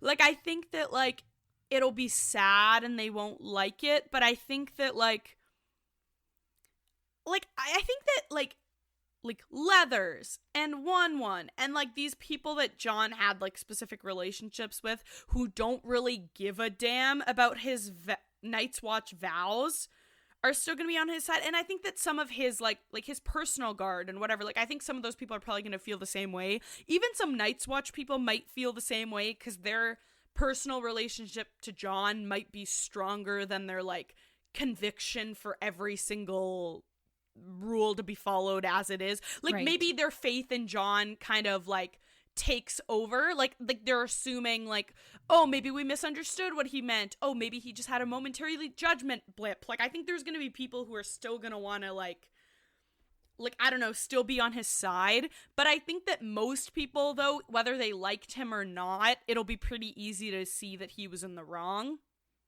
Like, Right. I just don't really see, like, a big rebellion happening for John the same way it did for, like, when Robb got killed, you know? Like, I think ultimately it'll be, like, I think the friction is gonna come from Free Folk versus Night's Watch, not, like, John's people versus not. Like, I don't think, and I think that obviously the Free Folk were also, especially with this man's plan, like, I think it, or what they think is John's man's plan, like, it probably extra won John over to their side. So I think maybe the division between for John versus John is the same as Free Folk versus Night's Watch. Like, maybe, like, I just don't really know.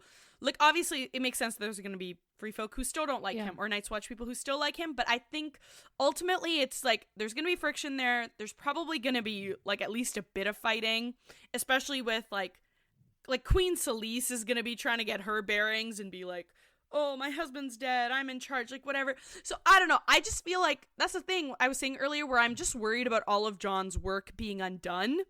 But one of the things that I do still think is gonna ultimately end up happening is people going to Hardhome and people going to Winterfell, because I think everyone's gonna be, for their own selfish reasons, on board with that happening. I can see them going to Hardhome, but not Winterfell necessarily. Not but Winterfell yet, maybe. Okay. Maybe it's like a sec, because, like, you know, if you don't have all the numbers, if the numbers are being divided, then, like, you do the Hardhome thing first. Right. But also, Melisandre was very convinced that everybody there was going to die, so maybe it is, like, definitely a doomed mission. Yeah. So anybody who goes to save them also dies. Who knows? Yeah. I don't know. Okay. Here's what I think. Are you generally... I think those are most of my thoughts. I think Bowen Marsh will initially be able to take charge. And, like, I don't know how he exactly deals with the Free Folk, but somehow, like, maybe along the lines of, you go do the missions or whatever, right? Yeah. You go do the missions, or, but like, I'm in charge, up, whatever. Or, like, something. Like, yeah. That part I'm not so clear on. But this is what I'm hinging my theory on. I think as Bowen Marsh is in charge, he is slowly going to realize the things John did that were so right. Like, he's going to find the contract he signed with the Iron Bank, and he's going to be like, wait, what? We have money? Right. He's going to go have to talk to Selyse, because, like, Selyse... Wait, doesn't he at least know about the money? Because didn't he tell Bowen that? No, he didn't. Holy shit. Okay, right. He didn't. At least not that we saw. Right, he just was like, don't worry about it, go get it. Like, we have... No, he was like, the gold and stuff we confiscate from the Free Folk will pay for stuff. Oh, yeah, right. Okay, right. Okay, yeah, continue. And then, like, Selyse is gonna be like, okay, I didn't like John anyway, so I'll deal with some other guy. And now Bowen Marsh is gonna have to deal with Selyse, and then he's gonna get a whole new respect for all the shit John was putting up with, you know? I freaking hope so, man. Yeah, so I think he's gonna, like, slowly be like, oh, I mean, the last thing John did, definitely not cool, but, like, the things he was doing in general, maybe he was smart. And then by the time he comes to that realization, John has somehow brought back, and then he can, like, you know, get his... And then it could be like, okay, I see you were right. I'm so sorry. I will follow in your footsteps now. I think this is 100% wishful thinking too. But basically, they can bro that's it out. What I want, and this is what I think is going to happen. But I also think, though, there's a non-wishful thinking way for that to happen, because maybe Bowen does all of this, but by then Alisar is back on his bullshit, or other people, maybe like Yarwick and Bowen are divided. Like, I do think there's still a way for everything you're saying to happen while it still is not enough. You know? Like, maybe there's, like, some sort of fracturing of the Night's Watch, or, like, something. Like, I think there's, like, there can still be big issues for us to sort out, while maybe all this accomplishes is John's dead once, he's still got 9 more lives, and now he actually has one ally on his side. How is he a cat? I don't know. I'm just thinking Beric Dondarrion, you know? He probably died more than 9 times, though. Right. Yeah. That's okay. Yeah. Okay. Do we have any thoughts? Do thoughts even exist? I'm emotionally exhausted. Yeah, I don't know. I think the people at Hardhome are probably doomed, but I do think that a rescue should be attempted and maybe partially successful, you know? Yeah. It might be the thing that brings the White Walkers right to their door. Like, you know, like they jump on them ships or like ride piggyback on their... Yeah. But maybe finally seeing the common enemy face to face will bring everybody together. Right. You know? That's true too. Maybe the next thing that happens, like you were like, oh, this is going to end with John in a cell and like the Whites at the door or something. Maybe the next chapter opens with Whites at the horn blowing Whites at the door, and they have to like immediately deal with that before they can deal with this. Yeah. Who knows? Okay. Yeah, I don't think I have anything else. So, ready to move on to next chapters? Yeah. I am worried, though, because the last 2 chapters we had, our POV characters really said, farewell. You know what I think this is happening? You know how this book has had so many POVs? George R. R. Martin right at the end is trying to get rid of some, so for book 6 he doesn't have to divide it. Do you get what I mean? And he can still incorporate all the stories. Yeah. Okay. Yeah. He has said that he won't be adding any more POVs in future books. Really? Like he'll stick to the ones he has so far introduced. Okay. I mean, that makes sense. I mean, it's a lot. But also I don't like him restricting himself. Like I don't want like additional like but maybe that doesn't like apply to, you know, prologues and epilogues, so that way we get like some other cool things, you know, somewhere else. Maybe this is just him realizing, like, for example, I really wanted like a Marvin the Mage like POV. Yeah, like, you know, there's like certain POVs that I really want, which I will not get. Right. Yeah, I feel like it's also just him realizing he's made this operation way too big, and that's one of the ways he's trying to like cool down. But yeah, I don't know if I totally believe that. Like, I think if we get a book 6, he's gonna go back on his word. I feel like with the way he writes, it's gonna just end up happening. Yeah, well, yeah, if we get a book 6. Okay, so reading 2 chapters next time. Give me your hopes and predictions. Oh my god, John. Is it too soon to say John? I will not let you do that prediction. Okay, John is the honorary, and then I'll give you 2 more just for fun. Danny, where the fuck are you?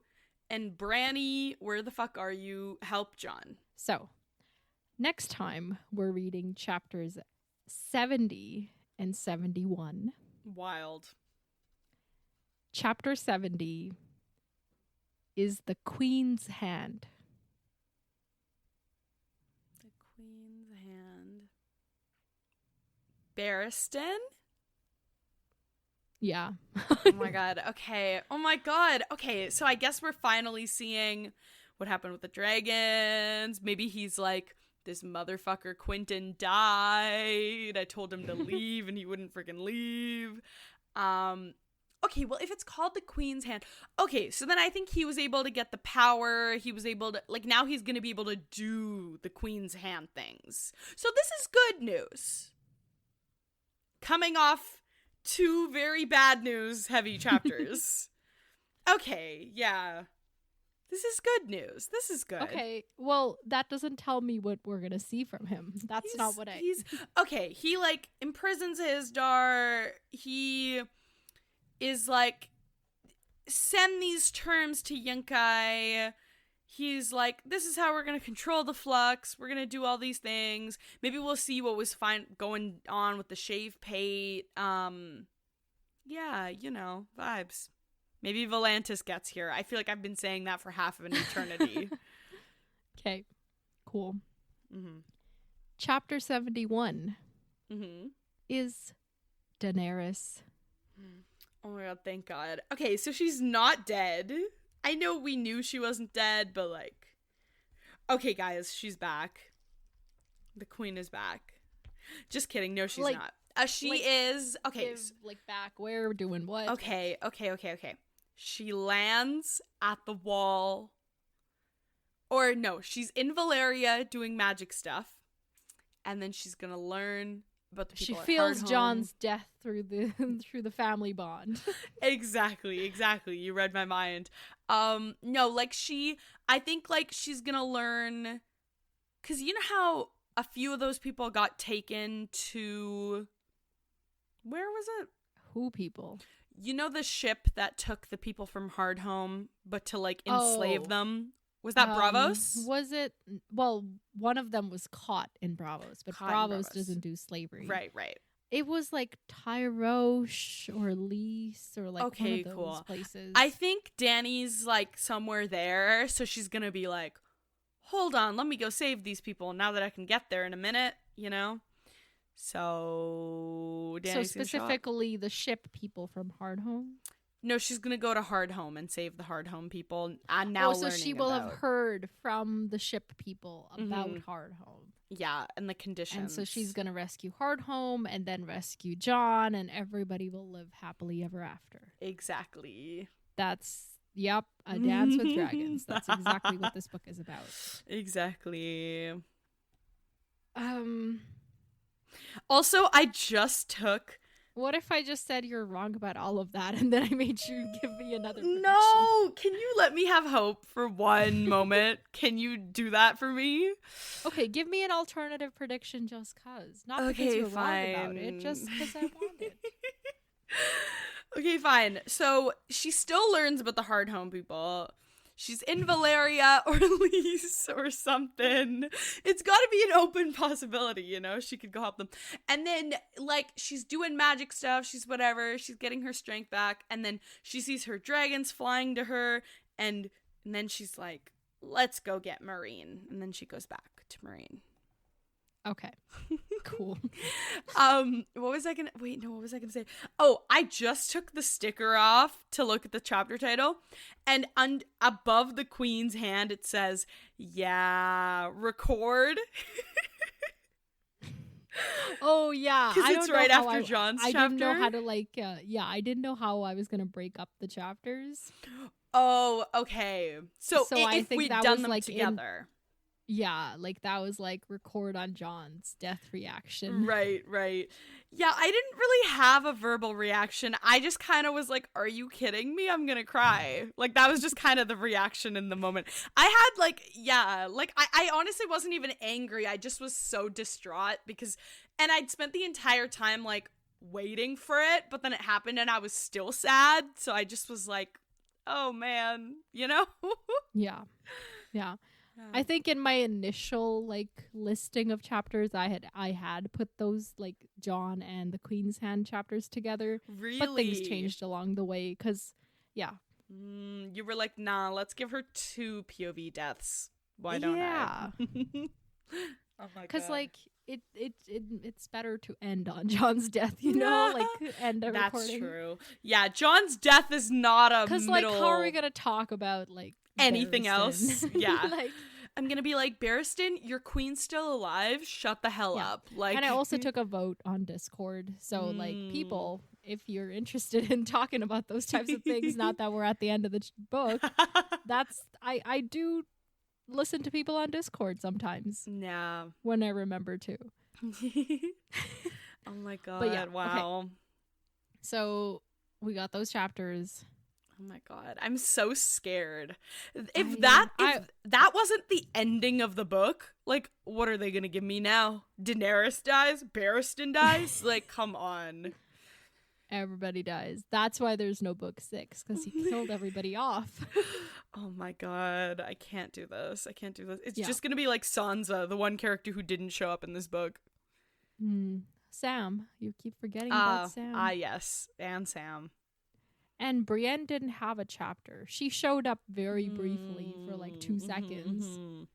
She didn't have a chapter. It's just Brienne and Sam and Sansa holding down the fort. Everyone else is dead. And maybe we get a Rickon chapter. Yeah, which also I'm like, George R. R. Martin, so now you're going to make like Davos is looking for Rickon. Rickon is important. He could be the heir. And we're just never going to get a Rickon chapter. Okay, George R. R. Martin. Do you really want to read the POV of a 5-year-old? Like, not that I want to, but I'm just like, how does that logically work if we're bringing him back into the mix? Yeah, but doesn't a Davos POV suffice? Sure. But, like, Okay. he's a All Stark. Right. He's the one Stark that doesn't get a POV. Come on. Come on Rob now. didn't get a POV. Oh, wait. Yeah, he didn't. Okay. So we were reading those. Make sure you give yourself enough time to read because they're pretty long. Like, really? They're just long. Oh my God. Okay. And I don't think I have anything.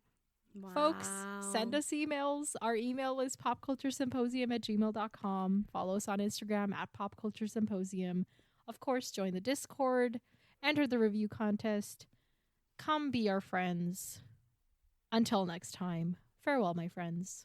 Talk to you later.